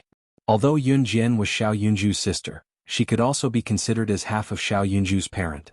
The school had a database that registered the students' families. Back then, Teacher Lu saw that Xiao Yunju was adopted by Yun Jian's family, so she looked down on Xiao Yunju. Looking at Yun Jian, she was also dressed plainly. She didn't look like a rich person at all. Teacher Lu saw this, so she didn't pay much attention to Yun Jian and Xiao Yunju in the beginning. She even thought of Yun Jian and Xiao Yunju in her heart. If you don't have money, why are you pretending? What's there to be proud of? But when she found out about Yun Jian's identity, Teacher Lu's attitude completely changed. In order to curry favor with Yun Jian, Teacher Lu even wanted to give Xiao Yunju a certificate for the 3 best student awards at the end of the semester in exchange. Unfortunately, Yun Jian didn't fall for this trick at all. And Yun Jian's words just now were also accusing her of being a hypocrite. Teacher Lu had met parents who rejected her good intentions before, but she had never met someone like Yun Jian. She actually said that she was hypocritical in a roundabout way when she rejected her. But when she saw that Yun Jian was about to leave with Dai Ani and the other 2, Teacher Lu panicked and hurriedly shouted, "Sister Yunju, I heard from Yunju that he's going to take leave next Monday, right?" Teacher Lu's shout attracted Yun Jian's attention back. Yun Jian narrowed her eyes and turned around. Then she looked at Teacher Lu in the eye for the first time and said, "Yes." Seeing that Yun Jian's attention was finally back, Teacher Lu put in more effort to say, "A student needs a parent's signature to apply for leave, but since we've met today, this can be waived." Today was Friday. In the morning, Xiao Yunju went to Teacher Lu to ask for a day off. As Qin Yiru's wedding was next Monday, Xiao Yunju had to ask for a day off. It was almost noon. Teacher Lu didn't have any classes in the morning, so she left the school and took the city bus to the nearby market to buy some groceries. She planned to go back to school after she was done. He cooked lunch in the teacher's dormitory. However, he didn't expect to bump into Yun Jian. Teacher Lu thought, "This is fate." It was another line of flattery. Yun Jian chuckled coldly. "Thank you, teacher." Yun Jian's face was calm. Her calm expression touched Teacher Lu's heart. "If there's nothing important, I'll leave first. I'm in a hurry." Yun Jian randomly spouted some nonsense and then turned around. Dai Ani and the other 2 naturally followed behind Yun Jian like 3 bodyguards. Teacher Lu was surprised when she saw this scene. However, when she saw that Yun Jian was really about to leave, she hurriedly called out to her. "Sister Yun Jian, is your mother getting married next Monday?" When a student asked for leave from a teacher, they had to give a reason. Otherwise, the teacher wouldn't agree. The teacher would even use a superior tone to curse the student for doing anything to play truant. Therefore, Xiao Yunju had developed a habit of asking for leave from Teacher Lu. After asking for leave, he would immediately give the reason so that the teacher wouldn't mistakenly think that he was asking for leave to play truant. Yes. Yun Jian didn't turn around this time. She turned sideways and looked at Teacher Lu from the corner of her eyes. "Oh, I see. Coincidentally, I don't have classes next week. Sister Yunju, do you mind if I attend the wedding together?" Teacher Lu asked shamelessly. Chapter 1041. To be honest, since Ms. Lu dared to say this, it meant that she was confident that Yun Jian would agree. After all, Yun Jian's younger brother, Xiao Yunju, was studying in her class. If Yun Jian did not agree, it would not do. Disagree? Sure, if Yun Jian dared to disagree, she would catch Xiao Yunju red-handed. Most of the teachers nowadays were like this. Of course, it did not exclude the truly good ones. There were not many left who could meet a truly good teacher who was neither biased nor snobbish. If you could meet one, please cherish it. Teacher Lu's confident face made Dai Ani, Gui Yan and Gui Lian jump in shock. It was not that Ms. Lu's actions shocked Dai Ani and the other 2. Instead, from the moment Ms. Lu greeted Yun Jian until now, Dai Ani and the other 2 could clearly sense Yun Jian's disgust toward Ms. Lu. That was one of the reasons. Of course, the most important reason was that Ms. Lu had clearly made Yun Jian very unhappy. Yet she was still standing here unscathed? Based on Yun Jian's personality, should she not have killed Ms. Lu by now? Suddenly she felt 3 intense gazes sizing her up. Ms. Lu turned her head slightly and saw Dai Ani and the other 2 sizing her up without any reservations. Ms. Lu was suspicious. She even reached out and touched her face. Then she felt around for a while before asking Dai Ani, "What's wrong? Is there something on my face?" Since Dai Ani and the other 2 were following behind Yun Jian, Ms. Lu guessed that Dai Ani and the other 2 must be on good terms with Yun Jian. To rope in a person, one had to rope in that person's friends first. That was the most important step. Ms. Lu had wanted to build a good relationship with Dai Ani and the other 2, But who knew that when she turned to look at Dai Annie and the other two and opened her mouth to say something like that, Dai Annie crossed her arms and turned her head sideways toward Ms. Lu. It looked like she had no intention of paying attention to Ms. Lu at all. Seeing that, Ms. Lu swallowed hard. What if Dai Annie was the one to answer? How should she answer? She couldn't possibly tell Teacher Lu that she wasn't looking at him because there was something on his face, but because it was a miracle that he hadn't been beheaded by Yun Jian after talking so much nonsense. After all, Dai Annie was considered half Chinese. She was sure that if she said that, Teacher Lu would definitely treat her as a lunatic. Cough cough. Ah. Miss Lu had already mastered the art of being shameless. Seeing that Dai Annie and the others were ignoring her, she coughed a few times in an attempt to cover up the awkward atmosphere. After covering up the awkward atmosphere just now, Teacher Lu grabbed Yun Jian and asked again, Sister Yunju, it shouldn't be a problem to have one more mouth, right? Teacher Lu said this to Yun Jian in a joking tone. After she finished speaking, she even smiled symbolically. With this smile, the passers-by around the station glanced at her suspiciously. Initially, Teacher Lu wanted to talk to Yun Jian in a joking manner, but she smiled. She thought that Yun Jian would also laugh with her. This was an effective way of talking between adults. However, she did not expect that Yun Jian had no intention of laughing with her because she was a teacher at all. Dai Annie and the other two looked at the scene before them coldly. In the end, Yun Jian's slow voice was heard softly. Oh. Since someone wanted to come up and be slapped in the face, of course she would not refuse.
Chapter 1042. Seeing that Yun Jian had agreed to let her attend the wedding, Miss Lu assumed that Yun Jian had agreed to befriend her. Looking at the silver watch on her wrist, Miss Lu knew that she had classes in the afternoon since the hands were pointing to noon. Even if she wanted to get close to Yun Jian, she dared not be late for class when it was time to return to school. It was a job that would affect her livelihood. Haha, Sister Yunju, you're such a good sister. Miss Lu chuckled, snapping out of her daze from looking down at her watch. Well, I have classes in the afternoon, so I have to go back and prepare for lunch. I'll be rushing to class in the afternoon. See you next Monday, Sister Yunju. Miss Lu was rather excited as she turned to leave. She had only taken 2 steps when she turned back to look at Yun Jian. My son goes to kindergarten and ends school early. My husband doesn't have to go to work next Monday as well. They won't be able to make dinner if I'm not home. If there's space, can I bring my son and husband along? She was obviously begging for her son and husband to attend Qin Yiru and Gu Yunjian's wedding together. When Miss Lu heard that Qin Yiru and Gu Junjian were getting married this morning, she had asked Xiao Yunju where the wedding would be held. Xiao Yunju was actually an obedient child, so he gave her an address. Qingyun Hotel. Qingyun Hotel was a 4-star hotel recommended by Yun Yi. When Yun Jian came to Longmen City from Xinjiang town for the first time, it was Su Haokol who insisted on treating her and brought Yun Jian and Yun Yi to Qingyun Hotel. Yun Yi had recommended Qingyun Hotel because the food there was excellent. Compared to other 4-star and 5-star hotels, it was much more affordable. Good quality at a reasonable price was the concept of shopping nowadays. Yun Jian's family could afford a 5-star hotel, of course, but Yun Yi had recommended Qingyun Hotel because the food there was delicious and to her taste buds. When Miss Lu heard from Xiao Yunju that Qin Yiru and Gu Yunjian's wedding would be held in a hotel, Qingyun Hotel, she was tempted. Qingyun Hotel was one of the few 4-star hotels in Longmen City. Although there were 5-star hotels in Longmen City, Qingyun Hotel's standard was relatively high. Qingyun Hotel's items might not be expensive among the 4-star and 5-star hotels, but it was still a hefty sum from a commoner's perspective. Why would they go to a hotel when they were getting married? Especially in this day and age, who wouldn't get married in their own home and invite their neighbors to cook a table of dishes and pass the wedding just like that? For those with better family conditions, they would hire a professional chef to cook a feast. Who would have the money to go to a hotel? It was a 4-star hotel. Take Miss Lu for example. She had never stepped into a 4-star hotel in her entire life with her meager salary as a teacher. Therefore, when she found out that Qin Yiru and Gu Junjian were getting married at Qingyun Hotel, Miss Lu did not forget to let her husband and son join in the festivities by having a meal at a 4-star hotel. She was a teacher too. There was no way she would give Qin Yiru a red packet. This meal was a free meal. When Diane, who was standing at the side, heard this, she had the urge to kill Teacher Lu.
Chapter 1043. Looking at Yun Jian's smile, Miss Lu really thought that Yun Jian was welcoming of her bringing her family to the wedding. Attending a wedding was a joyous occasion after all. Moreover, Miss Lu thought that she could tell that Yun Jian had decided to accept her. Was she planning to befriend her? Miss Lu was even happier when she thought about it. She exchanged a bunch of pleasantries with Yun Jian before bidding farewell to Yun Jian. When Miss Lu left, Yun Jian did not see her asking for the location of Qin Yiru and Gu Yunjian's wedding. How was she going to attend the wedding if she did not know where it was? As smart as she was, how could Yun Jian not have guessed that Miss Lu would say something like that when they met today? It was probably because Miss Lu had gotten some information out of Xiao Yunju when he applied for leave from school. Yun Jian's impression of Miss Lu deepened when she said something like that to her student. Sister Jian, who is she? Why didn't you kill her? Gui Yan went up to Yun Jian to ask once Miss Lu left. When he said the word kill, Gui Yan's expression was as calm as the wind and clouds, as if he had just said something insignificant. A young man who was dressed fashionably walked past them and was surprised to hear Gui Yan, a tall and pretty woman who could be considered a modern goddess, speak to Yun Jian without blushing or skipping a beat. Why didn't you kill her? The fashionably dressed young man took another look at Yun Jian and Gui Yan before scurrying away in fright. Were these people idiots? Gui Yan was a woman with a very hot temper, a very vicious woman. It was not surprising since she was the leader of the Wuxia mercenaries assassination team. There were 3 major teams in the Wuxia mercenaries, namely the intelligence team, the assassination team, and the investigation team. Gui Yan was a woman, but she was in charge of all the members of the assassination team. Actually, among these 3 groups, only Ghost Flame's assassination group was the most difficult to manage. This was because the assassination group was in charge of all the secret agents and assassins of the Wuxia mercenaries. Because of this, Gui Yan's identity determined her character. Furthermore, her strength was the strongest among the 3 of them. Because I found something even more fun than killing people. Yun Jian stood sideways, the side of her face facing Gui Yan. Her slightly curved lips made the hearts of the 3 people present skip a beat. Oh, what could be more fun than killing people? Tell me, Sister Jian, let me try it too. Dai Annie's interest was piqued when she heard what Yun Jian said, so she asked quickly. Yun Jian turned her gaze back to Dai Annie. She paused for a moment before curling her lips and saying, "Guess." After saying that, she took the lead and walked forward. Diani and Ghost Flame, who were still standing on the spot, were confused. Chapter 1044. Watching Gui Yan catch up to her, the guy was graceful, like a gentleman. Gui Yan stood where she was, thinking about what Gui Yan had said just now before she mocked him. "You're such an idiot. What are you talking about? Isn't that just showing off? You're being so secretive and you're even giving me a jingle." Gui Yan first complained to Gui Yan. Just as he finished speaking, Gui Yan's mouth twitched as he suddenly thought of something. Is Sister Jian someone who needs to brag? Was the boss of the international Wuxia mercenaries someone who needed to brag? No way. With Sister Jian's status, she was someone people would be begging to meet internationally. Why would she need to do something as vulgar as bragging? Before Gui Yan could dwell on it, Dai Annie hit the nail on the head. Ah, this is different. If you're just bragging, our Sister Jian doesn't need it. Sister Jian was showing off in front of an unreasonable person, but this was a different story. Bragging to unreasonable people means that the better you're doing, the angrier they'll be, right? So, what can we do by killing them? If we're happy, how can we not be happy when they're dead? We should learn from Sister Jian and piss them off. Dai Annie said jokingly. In fact, Dai Annie and the girls would still kill those who deserved to be killed. After all, there were some people who would cause endless trouble if they were not killed. What they were saying now was a joke. As Dai Annie and Gui Yan conversed, both of them caught up to Yun Jian. Yun Jian arranged accommodations for Dai Annie and the other 2 girls as well. It was Qin Yiru and Gu Yunjian's wedding 3 days later. Time flew, and in the blink of an eye, it was the day before the wedding. It was the night of the 20th of May 1999. Ce had returned from an Hun group a day earlier. On the eve of the wedding, Yun Jian had sent out invitations in the name of the Wuxia mercenaries. Those who were invited had already arrived in Longmen City. Recently, all the 4-star and 5-star hotels in Longmen City were fully booked. Gu Xian's biological mother, Hua Yun, was holding her husband, Hu Chaochuan's hand as they led their son, Hu Qixiang, to a 4-star hotel in Longmen City. "I'm sorry, our hotel is full." The receptionist smiled again and politely refused. "What's going on? This is already the 3rd star-rated hotel. Why are they all full?" Hua Yun held Hu Chaochuan's hand and questioned the receptionist like a rich lady. Hua Yun and Hu Chaochuan did not live in Longmen City. Hu Chaochuan had chosen to open an amusement park in Longmen City purely because it was more suitable for development. Of course, part of the reason was that he wanted to show off in front of Hua Yun's ex-husband, Gu Junjian. "Look, I casually invested in an amusement park, but what about you? You may be rich, but can you be richer than me?" However, it was a pity that this project ended before it even started. Ce had already purchased the amusement park. It was now Ce's, but Hua Yun and Hu Chaochuan were unaware of it. "I'm sorry, sir and madam. I don't know why there have been a lot of guests these days, so..." The receptionist smiled awkwardly. "There's not even a room? I say, what's your hotel for? You actually..." Hua Yun wanted to press further. Hu Chaochuan stopped Hua Yun's hand. "My baby, don't be mad. There's no star-rated hotel.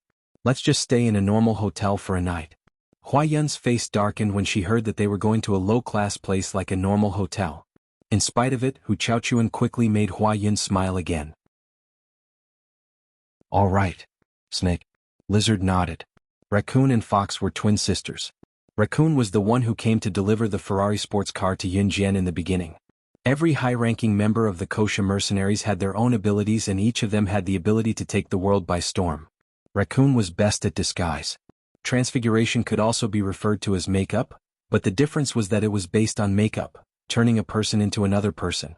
Raccoon's disguise was already at the pinnacle of perfection, which meant that her makeup skills were even more unfathomable. Chapter 1046. These were all planned by Yun Jian herself, but since Snake, Lizard came over, she only needed to inform Snake. Lizard and Snake. Lizard would take care of it. This way Yun Jian could free up a lot of time to deal with other matters. After Snake, Lizard listened to Yun Jian. She paused before saying, Sister Jian, Tiger, Leopard and the rest will be here tomorrow. The wedding was tomorrow, but the official ceremony was usually held in the afternoon and during dinner time. Yun Jian nodded in response. Once Snake, Lizard was here, the burden of the Kosha mercenaries fell entirely on Tiger. Leopard. If Tiger, Leopard were to rush over, he would have to make arrangements for the Kosha mercenaries before he could rush over. Of course Tiger, Leopard did not have the time, so even if he were to come, he would rush back to the Kosha mercenaries after attending Qin Yiru's wedding tomorrow. Yun Jian replied with a nod. Yun Jian came here purely to brief Snake, Lizard on the arrangements like she was taking a stroll before she went downstairs. Just as Yun Jian turned around and was about to leave with her hand on the door lock, Snake, Lizard's voice came from behind her again. Sister Jian, the Ferrari sports car you sent for repair last time is fixed. It can be brought back to Longmen City tonight. I'll send it over for you tomorrow morning. Yun Jian paused before she turned to the side and hummed in response. The brakes of her Ferrari sports car had malfunctioned and it had been sent to the factory for repair. Due to her connection with the Kosha mercenaries, the sports car was repaired at the fastest speed possible and sent back. Yun Jian's fiery red Ferrari was her favorite car that had accompanied her for years. If she could use this sports car to carry Qin Yiru to her wedding tomorrow, it would be the most gratifying thing for Yun Jian. Send it over earlier tomorrow, Yun Jian said again before she opened the door to Snake, Lizard's room and walked out. Snake, Lizard did not follow her. When she saw Yun Jian leave the room, she said, See you tomorrow, and closed the door again. Yun Jian tucked her hands into her pants pockets lazily and strolled out of the hotel. Just as she stepped out, the spring rain was still falling. Yun Jian took a whiff of the spring air and a tall man holding a black umbrella appeared beside her. Ce stood beside Yun Jian with a black umbrella. Let's go home, Yun Jian said with a press of her lips as she walked down the stairs with Ce beside her. Ce asked softly, Back to Xinjiang town? Amen. Yun Jian nodded and followed Ce to his Lamborghini sports car. Although Qin Yiru was getting married for the second time, she was still getting married. Most people would keep their second marriage a simple one as they would not want others to know about it. However, Qin Yiru still had to marry from Zhang Meihua's family to save face. Of course, this was also a local custom. It was impossible for Qin Yiru to marry from Dong Ruan's family when her mother, Zhang Meihua, was still alive, right? If she really did that, she would definitely be gossiped about in this day and age. Yun Jian had just fastened her seatbelt when she got into the car when she saw that Ce had not started the car. She frowned and was about to ask Ce why he had not started the car. Ce had already turned sideways and hugged Yun Jian. A familiar scent wafted into her nose and Yun Jian was stunned. However, she placed her hand on Ce's back and hugged him gently. His chin rested on her shoulder as his breath blew beside her ear. Xiao Jian, you're moving away after your mom gets married?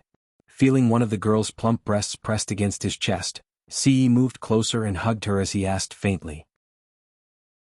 Chapter 1047.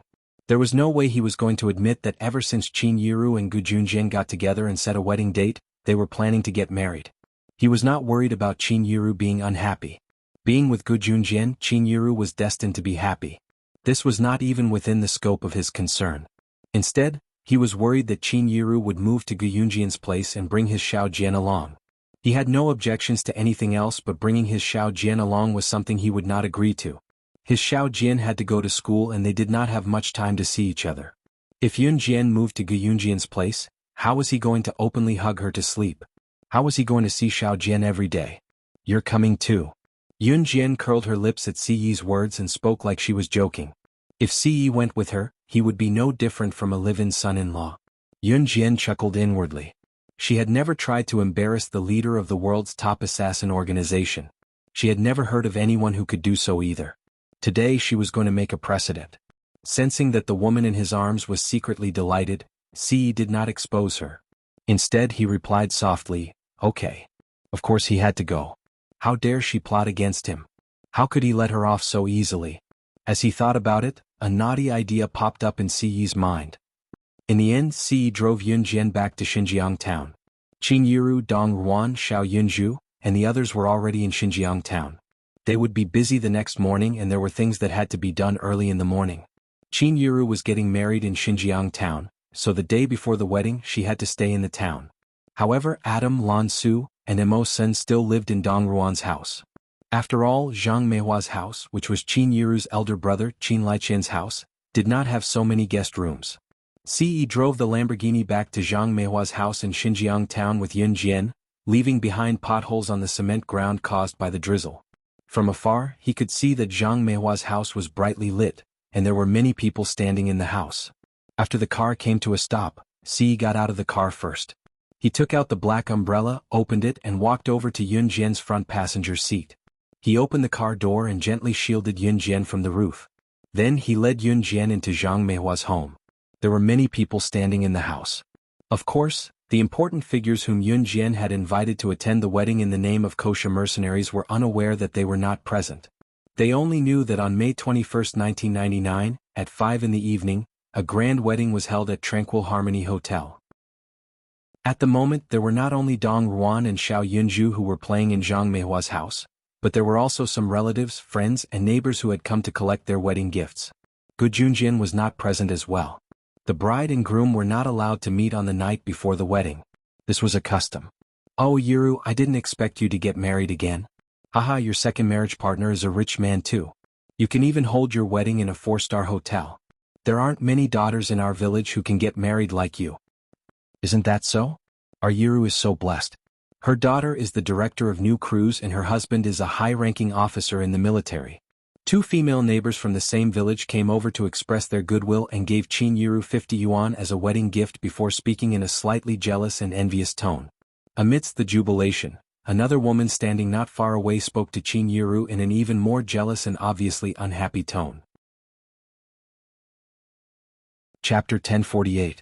The woman who spoke to Qin Yiru out of kindness but was actually very jealous was Yang Xiaochun, a neighbor who lived near Yun Gang's house when Qin Yiru and Yun Gang were still husband and wife. Yang Xiaochun was considered Qin Yiru's neighbor but they did not keep in touch after that. When Qin Yiru was down and out, Yang Xiaochun did not even bother with Qin Yiru. What about recently? Yang Xiaochun heard that Qin Yiru was getting married for the second time and that the other party was a soldier. She also heard that Qin Yiru's daughter had become the director of New Crews. A rural woman like Yang Xiaochun had no idea what kind of company New Crews was. It was precisely because she did not know about New Crews. She had only heard that the company was impressive and was considered well known in Longmen City.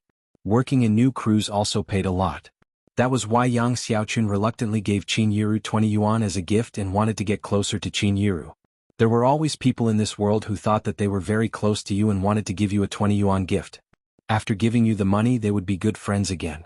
Yang Xiaochun was such a person. She did not like Qin Yiru at all in the past. There was even one time when Qin Yiru was cooking at home and there was no salt at home. Qin Yiru had gone to Yang Xiaochun's house to borrow some. Yang Xiaochun clearly had salt at home but she was stingy, thinking that Qin Yiru would not return the salt she borrowed in the future, so she lied and said that there was no salt at home. Qin Yiru had actually gone to borrow it when she saw that Yang Xiaochun's husband had just bought a pack of salt. It was just that Qin Yiru was too embarrassed to ask for it when Yang Xiaochun refused to give it to her. Since then, however, Qin Yiru had been planning to stay away from Yang Xiaochun. Qin Yiru did not expect Yang Xiaochun to come to her house today and even give her a gift when she used to be so stingy. But in reality, 20 renminbi was considered a small amount even in the amount of money given in 1999. Generally speaking, only those old women who were so poor that they couldn't even afford to have enough food and clothing would give 20 yuan as a wedding gift for a family in the countryside. Qin Yiru did not like Yang Xiaochun to begin with. Now that Yang Xiaochun had given her a gift, She thought that she had the right to speak and even pointed fingers at Qin Yiru. The first reason Yang Xiaoqun said that was jealousy. She was jealous that Qin Yiru's second marriage was more than 10 times better than other girls' marriages. No one in Xinjiang town could compare to Gu Yunjian's family background. Even in Longmen City, Gu Yunjian's family background was one of the best. Seeing that Qin Yiru was fiddling with the bridal headdress for tomorrow and ignoring her, Yang Xiaoqun was indignant and said again, Yiru, we've been together for so long. Chapter 1049. Yunjian's words hinted that Yang Xiaoqun was just an outsider. What right did she have to criticize her family's affairs? There were plenty of gossipy women like Yang Xiaoqun in the countryside. In the city, there were more people who wrapped themselves up like noble women and thought they were high and mighty like Hua Yun. In the past, the majority of the villagers were uncultured. Therefore they would say one thing in front of others, but when they turned a corner they would stand behind others and point at them. This was a major phenomenon in the villages, and it was also one of the characteristics of the villages. Yang Xiaoqun was just an ordinary rural woman. She felt that it was quite normal for her to criticize other people's family matters. However, when Yang Xiaoqun heard Yunjian's words, it sounded like Yunjian was implying that she was meddling in other people's business, so Yang Xiaoqun was displeased. You're Yiru's daughter Yunjian, aren't you? Or am I? I've been your mother's neighbor for at least a decade. I heard that you're the director of new crews. You're so young you must be something. But I've been there. Your mother is getting married for the second time and her second marriage is even grander than an innocent maiden's. This has never happened in Longmen City. I'm doing this for your mother's sake. You'll understand in the future that I'm doing this for your family's sake. Yang Xiaoqun was extremely displeased by Yunjian's words, but she held it in considering that Yunjian was the director of new crews and was said to have some status. Besides, you can't spend money like this even if you're rich. Unless you can have a wedding that can't be held in Longmen City, if you spend this money, it'll be your mother's second marriage. Who knows what people will say about it?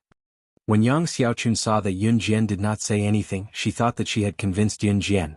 Feeling that what she said made more sense, Yang Xiaoqun spoke with more vigor. Everyone was like that. Qin Yiru was getting married for the second time. If her wedding was unrivaled in Longmen City, the news would spread in the future.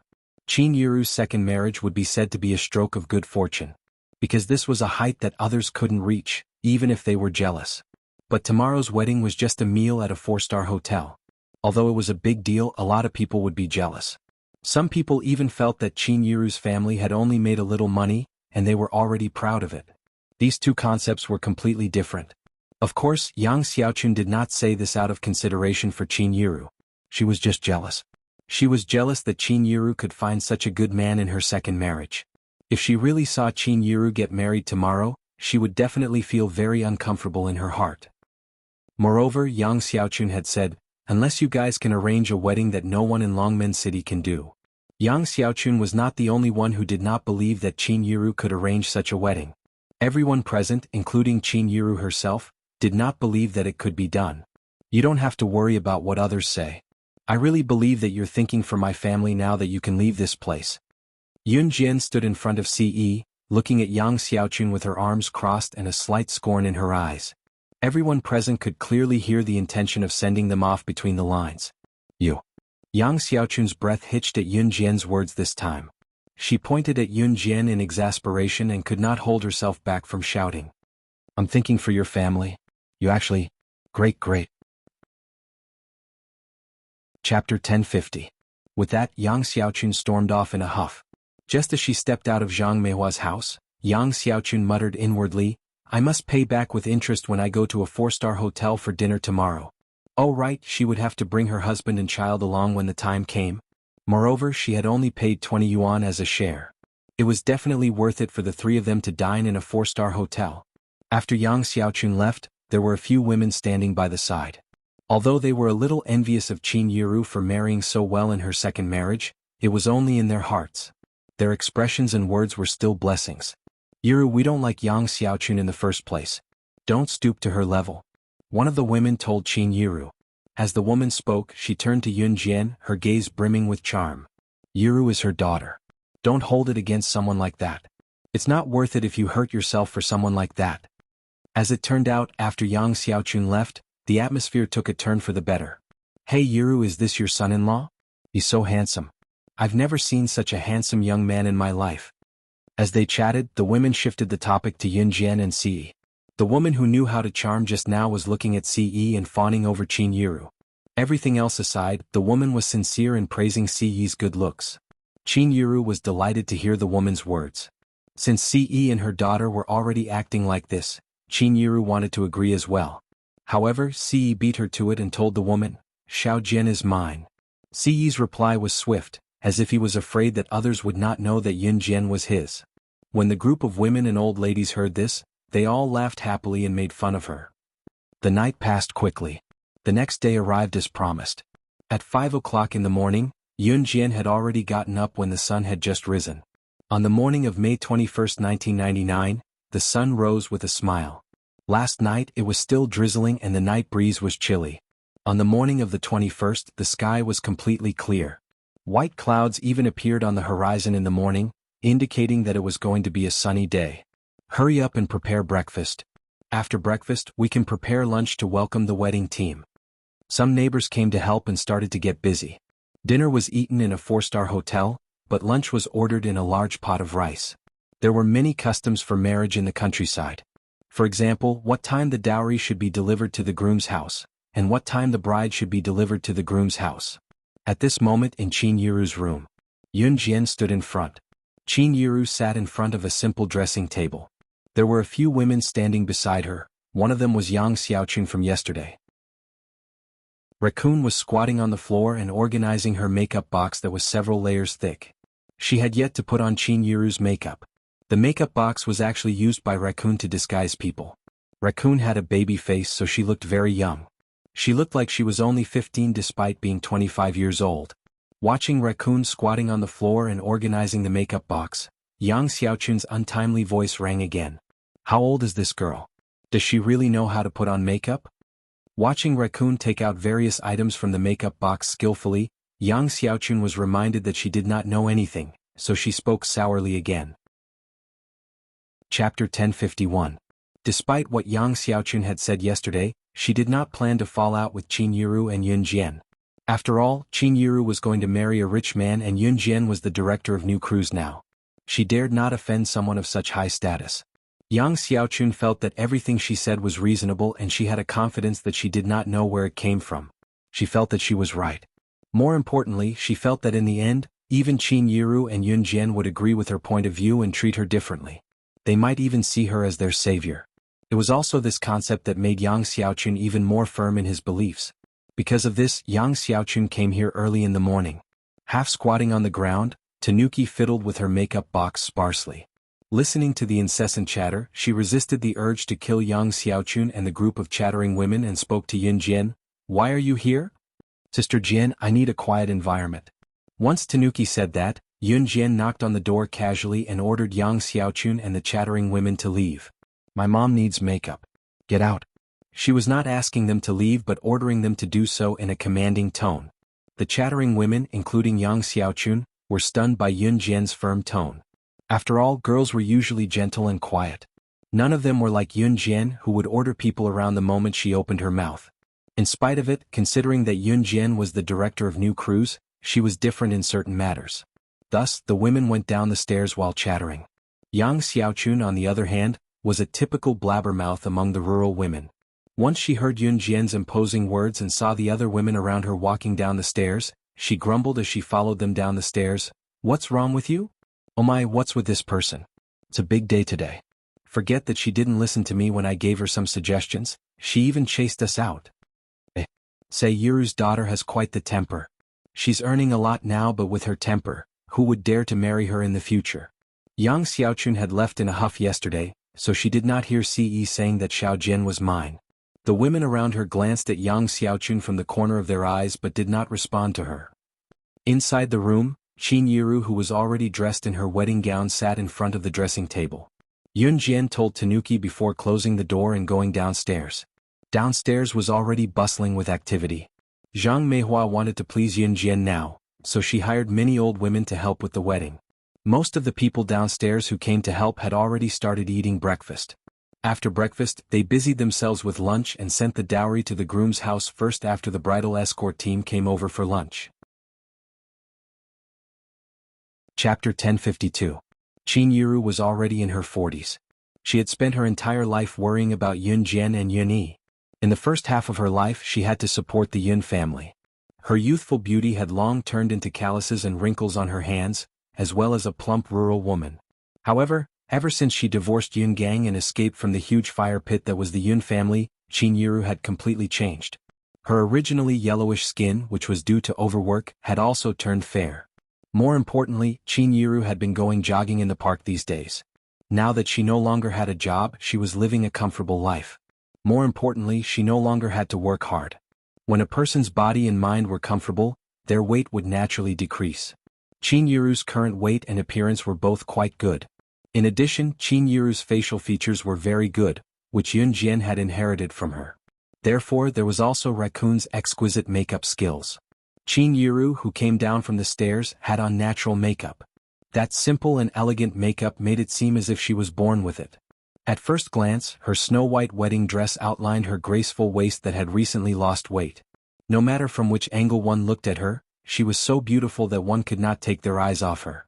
This makeup paired with the wedding dress made Qin Yiru, who came down from upstairs, look 20 years younger. This makeup did not look thick, but it was actually very delicate. This was Raccoon's ability. She could cover up a person's makeup, but she could also make the person look younger by a few decades after the makeup. Raccoon could even disguise a person as another person. With just this bit of makeup, it was not difficult for her at all. However, after Qin Yiru put on the makeup, she did not look old at all, even when she stood next to Yun Jian. Therefore, when the people downstairs saw Qin Yiru, they all shouted in surprise. At this moment, Yang Xiaochun, who had been complaining to the people around her about how good Qin Yiru's makeup could be, stood there in a daze. On the other end, Qin Yiru slowly held onto the railing of the staircase and lifted the hem of her white wedding dress as she walked down. She was all smiles, but just by looking at her face she really looked like a young lady in her 20s. It was no exaggeration to say that this makeup made Qin Yiru look 20 years younger. Oh my god.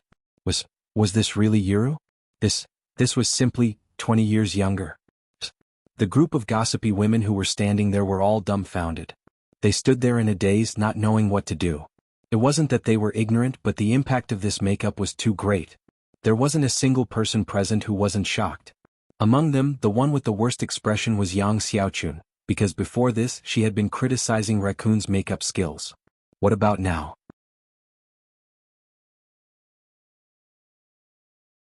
Chapter 1054. Yun Jian ignored Yang Xiaochun. As long as Yang Xiaochun did not cross her bottom line, there was no need for her to care about a job-hopping clown. What? It was too degrading. There was no need for that. Who would waste so much time arguing with a person like Yang Xiaochun and spouting nonsense? Yun Jian did not have to do that. In spite of it, what Yun Jian said to Qin Yiru was from the bottom of her heart. She had wanted to say these words to Qin Yiru for a long time. You'll always be my mom, might sound like nothing to ordinary people, but to Yun Jian, it meant something entirely different. In her previous life she had no family, friendship, or love. She only knew who she could benefit from working with, like snake, lizard and tiger, leopard. They were old friends of hers. In spite of it, Yun Jian had kept her bottom line even when snake, lizard and tiger, leopard knew a lot of her secrets. She did not have a heart back then. After her rebirth, be it Qin Yiru or Yun Yi, both of them had taught her something. It was family. Now she knew what kinship was all about. Xiao Jian. Qin Yiru could not help shuddering when she heard what Yun Jian said. She had hidden all the hardships she had suffered all these years in her heart, trying to leave the best for her daughter and son. Qin Yiru was not a god, neither was she a remarkable person. She was just an ordinary village woman, an ordinary person who could not be more ordinary. Xiao Jian, you child, why are you speaking so maturely? Qin Yiru stuttered as she recalled the past. She felt a lump in her throat, but she swallowed it quickly. Mom? Yun Jian came over and lifted Qin Yiru's face gently, wiping away Qin Yiru's tears that were about to fall from Qin Yiru's eyes. Mom is the prettiest woman today. Yun Jian said with a knowing smile. Look, you're 20 years younger now. Yun Jian's words made Qin Yiru smile through her tears. You child. You're real. As she spoke, she was slowly comforted. Seeing that Qin Yiru was comforted, Yang Xiaochun pulled a long face again. That was right. She could not stand Qin Yiru's good behavior. Pretending when you're not capable. Yiru, I'm not criticizing your family. I just think that your daughter doesn't know how to manage the family. If she spends like this, she'll spend all her family's wealth. Yang Xiaochun pretended to be innocent even though she had taken advantage of the situation. She had said that Yun Jian liked rich people who pretended to be rich, but she still pretended that she was thinking for Qin Yiru's family. There were many people like her in real life. However, just as Yang Xiaochun finished speaking, someone outside the door led a few people into the house. They're here, they're here. The loading team from the groom's house is here. Someone called out and brought a few tall and burly men into the house. The loading team here referred to the team that drove the truck to load the bride's dowry to the groom's house. It was not the same as the wedding car that drove the bride to the groom's house. The bridal team is here too. Look, what brand of wedding car is that? Another voice came from the door. Yun Jian raised a brow. Just as she thought of that, the person standing at the door exclaimed, 2, 3, no, 4, 5, 6, 18? 18 wedding cars? I'm not seeing things, am I? The car at the front, if I'm not mistaken, is it a Rolls-Royce? Chapter 1055. Those standing at the door were burly men who had come to help. These men who Gu Junjian had sent to pack the dowry were brothers from the military. They had already entered the house. The men who were discussing outside the house were from the same village who had come to help. These men liked to read the newspaper while smoking a cigarette after they were done with work. They did not have any outstanding talents, but they read a lot of newspapers. Sometimes they could even see various branded cars printed in the newspaper. As for cars like Rolls-Royce and supercars, these men had seen them in the newspapers, but they had never seen a real car. Therefore they did not recognize it at first glance. 1999. What era was this? It was an era where the economy was still developing. It was an era where some people could only send the bride to the groom's house with motorcycles. When rich people got married, they would hire 2 wedding cars, especially small cars like Volkswagen and Santana, which were affordable. However, there were very few people who could afford such cars in 1999. Those who were poor would either drive motorcycles or tractors to send the bride to her wedding. This was not too bad. Those who were really poor could not even afford motorcycles and tractors, so they registered a marriage certificate. Since they could not afford a banquet, they would drag it on until their children grew up and saved enough money before holding a banquet. Therefore, there were 18 wedding cars with a Rolls-Royce at the front and a string of supercars at the back. The men who had come to help at the door were so shocked that they dropped their cigarettes to the floor. 18 wedding cars. This was shocking. 18 wedding cars. Other than the Rolls-Royce at the front, there were 17 supercars at the back. Such a lineup in 1999 would not be as simple as being surprised and impressed by the other party's wealth. This was going to scare the hell out of people. The men who were talking at the door were so shocked that their hearts were about to stop breathing. Yun Jian and the others who were standing in the house heard the commotion outside. Xiao Jian, this is? What's this? Qin Yiru tugged at Yun Jian's hand. She looked stunning with makeup on. Yiru, what's wrong? Qin Yiru had just held Yun Jian's hand and asked when Dong Ruan's voice came from upstairs. Qin Yiru had just had her makeup done when Dong Ruan rushed over from Longmen City. She then went up to let the civet do its makeup as well. Dong Ruan was the main bridesmaid today. According to the customs of the village, the bridesmaid should be an unmarried woman. However, it was Qin Yiru's idea to let Dong Ruan be the main bridesmaid. As soon as Dong Ruan appeared, her enchanting face was put on makeup by a raccoon. Just like Qin Yiru, her age was reduced by 20 years. Everyone present was shocked once again. This also showed that Raccoon's makeup skills were superb. Mom, they are probably here. I'll go and take a look. Yun Jian narrowed her eyes, then patted Qin Yiru's hand and went out of the house. Seeing that Yun Jian had gone out, Yang Xiaochun and the other women, as well as many of the people present, scrambled to follow. At this moment, everyone walked out of the house and saw 18 decorated wedding cars parked at the entrance. These cars were brands that no one present had ever heard of. Hearing the men's exclamations outside the door just now, the women did not know what was so surprising about these cars. Yang Xiaochun went up to the men and asked, "What were you guys yelling about just now?" With so many cars, it was indeed very grand. These cars looked quite beautiful, but couldn't they be borrowed? What's there to be surprised about? In fact, Yang Xiaochun was already making a fuss in his heart. Chapter 1056. It was not a joke that there was not a single Rolls-Royce in the entire Longmen City. The year 1999 was an era where economic development was about to soar. In this era, the gap between the rich and the poor was gradually widening. In spite of this, Longmen City was still in a state of subsistence. In other words, There were not many people who were truly rich, and those who were rich did not have to spend all their wealth to buy a luxurious car like the Rolls-Royce that cost 4 to 5 million yuan. Therefore, there was not a single Rolls-Royce in the entire Longmen city. What did it mean when it appeared at Qin Yiru's wedding today? What? This car is so rare? It costs 5 million yuan? Yang Xiaochun was indeed shocked. Her eyes widened in surprise, but in the end she still took a deep breath. Even if there was none in Longmen City, it did not mean that Yun Jian had bought it. Could she afford a Rolls-Royce worth 5 million yuan? Moreover, when newlyweds were getting married, wedding cars were usually rented from car dealers.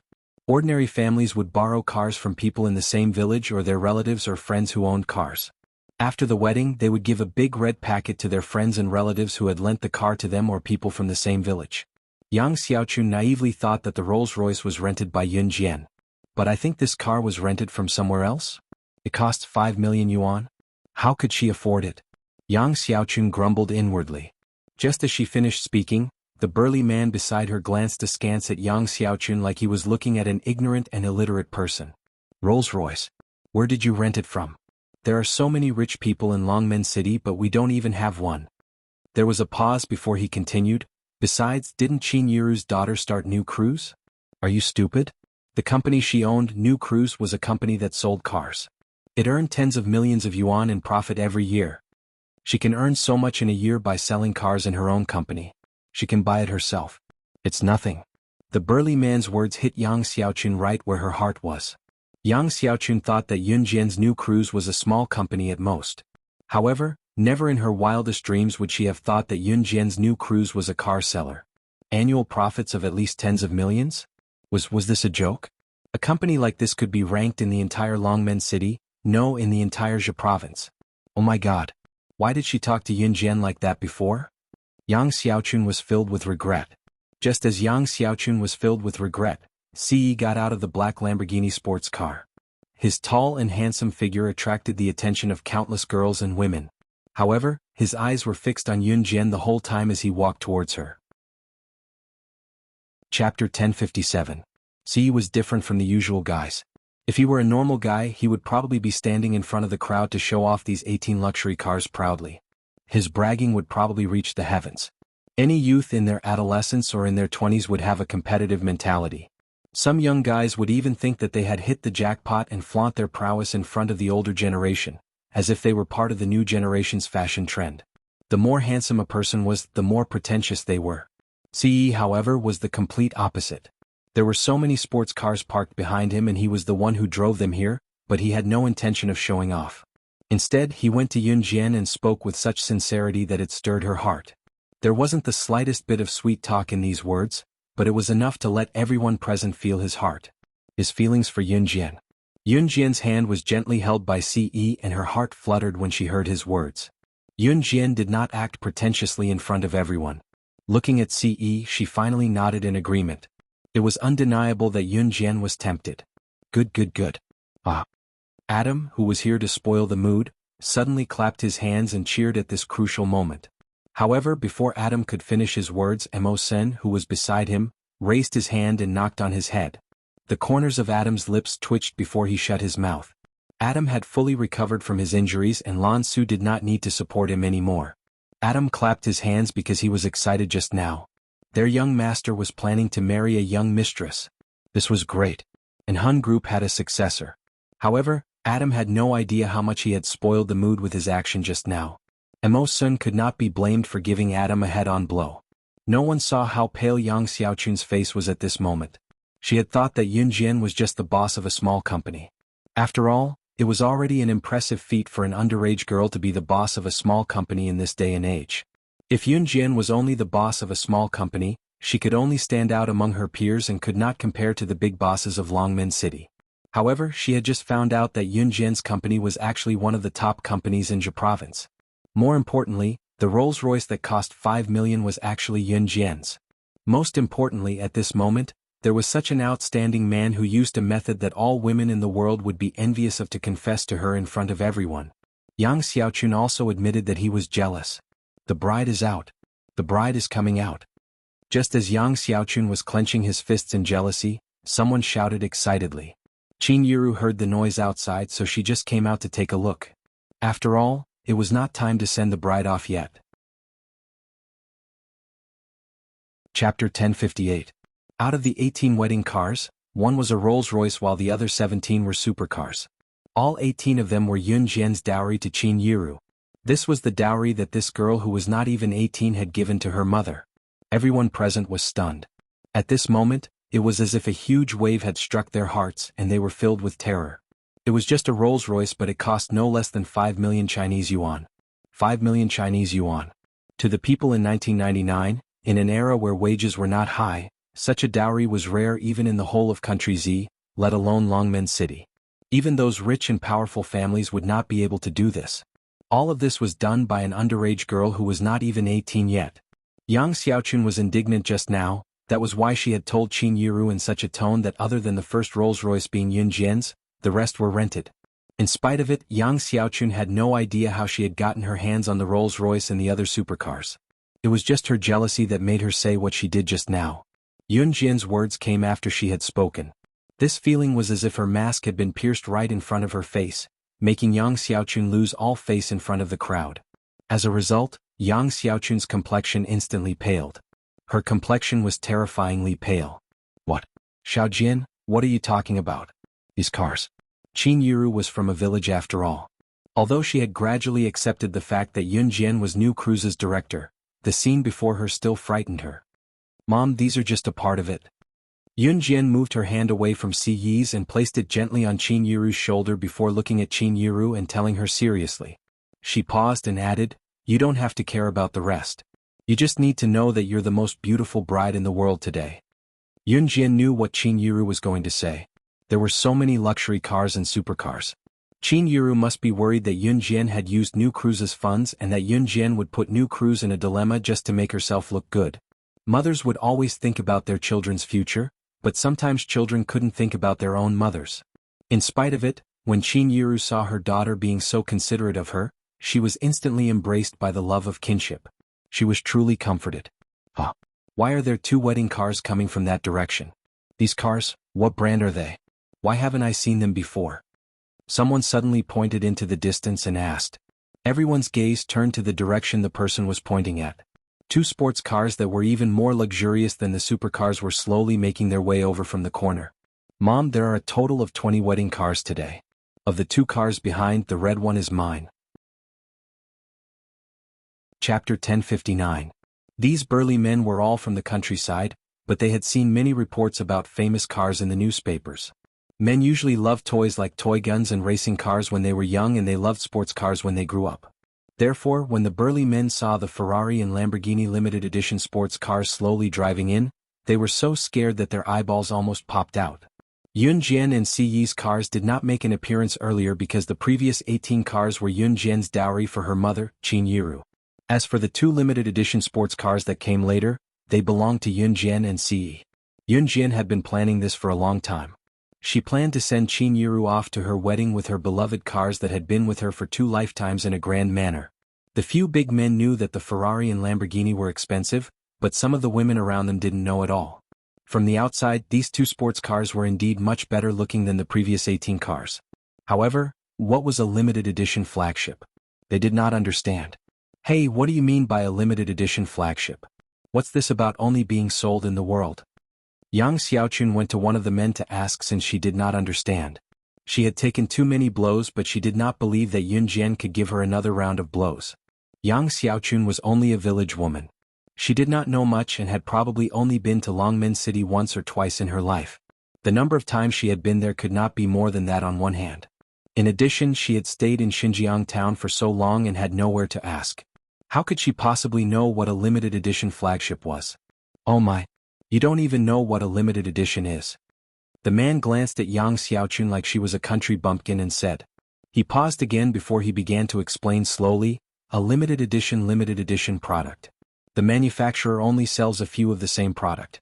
Look at that Ferrari sports car, there are only 3 of them in the world. And that Lamborghini, there's only 1 in the world. How can a car like this not be expensive? It's priceless. You can't buy it even if you have money. Only those with power and influence can get it. When the burly man said this, his expression was already quite excited. However, the man's excited expression only made Yang Xiaochun's face turn paler and paler. What do you mean there are only 3 in the world? Only one? Isn't this a priceless treasure? Moreover, only people with power and influence could buy it. Some people couldn't even get such a limited edition item even if they had the money. When Yang Xiaochun heard the burly man's words, he almost fainted from fright. Amidst the hubbub around them, Yun Jian carefully held Qin Yiru's hand and walked into the house. As for Yun Jian's request, Qin Yiru naturally agreed. Xinjiang Town, Yun Gang's house. What kind of sin have I committed? Gamble, gamble, gamble, all you know is to gamble. Ew. Lu Lanhua pointed at Yun Gang, who had just returned from the casino and was once again in debt. She was so angry that blood almost rushed to her head. Ever since Yun Gang divorced Qin Yiru, he had been completely dispirited. Last time he was caught by the casino and was threatened to cripple him if he didn't return the money. He even implicated Yun Zheng. Later it was Yun Jian who stepped in to protect Yun Zheng and left Yun Gang to his own devices. Yun Gang was lucky enough to escape, but he gambled again. This time Lu Lanhua was so angry that she almost vomited blood. As the original owner's grandmother, Lu Lanhua often scolded Qin Yiru, saying what was wrong with a man cheating and what was wrong with a man gambling.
I heard that a car costs 5 million yuan.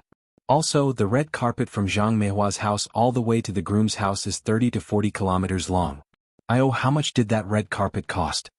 I think the scale of this wedding is one of the best in the country, let alone Longmen City. No one can compare to it. The old woman was Lu Lanhua's friend. She had seen what Yun Jian had said and done at Zhang Meihua's house just now, so she hurried over to tell Lu Lanhua. What? The mop in Lu Lanhua's hand fell to the floor.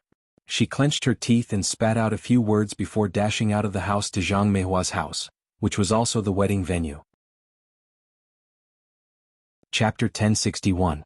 Yun Jian, who had not appeared in public for 2 years, was taller and more voluptuous than before. Her golden ratio was even more proportionate than before. Now that Yun Jian stood in front of everyone, she gave off a stunning vibe of disbelief that such a beautiful girl existed in this world. It was the innate aura of a king. No one could surpass or replace her. Yun Jian's appearance made Qin Dingling, who was dressed luxuriously and drove a red sedan, look like she was worth nothing in comparison. What Yun Jian said just now meant that she was, Mom. While everyone was still in shock, Yun Jian was already standing in front of Qin Yiru, calling out to Qin Yiru with a smile on her red lips. Qin Yiru was scared half to death by Qin Dingling's words just now. Now that she saw that Yun Jian was safe and sound, Qin Yiru's fear was suppressed. Xiao Jian, I thought you. Qin Yiru grabbed Yun Jian. I've indeed been missing for 2 years, Yun Jian interrupted Qin Yiru and said with pursed lips. Hearing Yun Jian's words, Qin Yiru's heart clenched. Her Xiao Jian had really been missing for 2 years?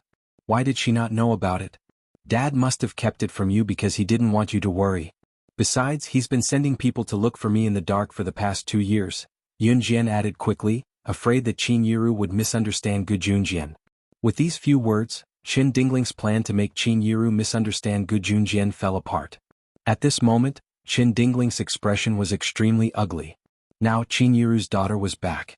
She had just announced that Yunjian was dead in front of everyone. In the end, Yunjian was back right after she said that. Qin Dingling shuffled her feet and was about to slip away when she was stopped in her tracks by Yunjian's shout. Stop right there.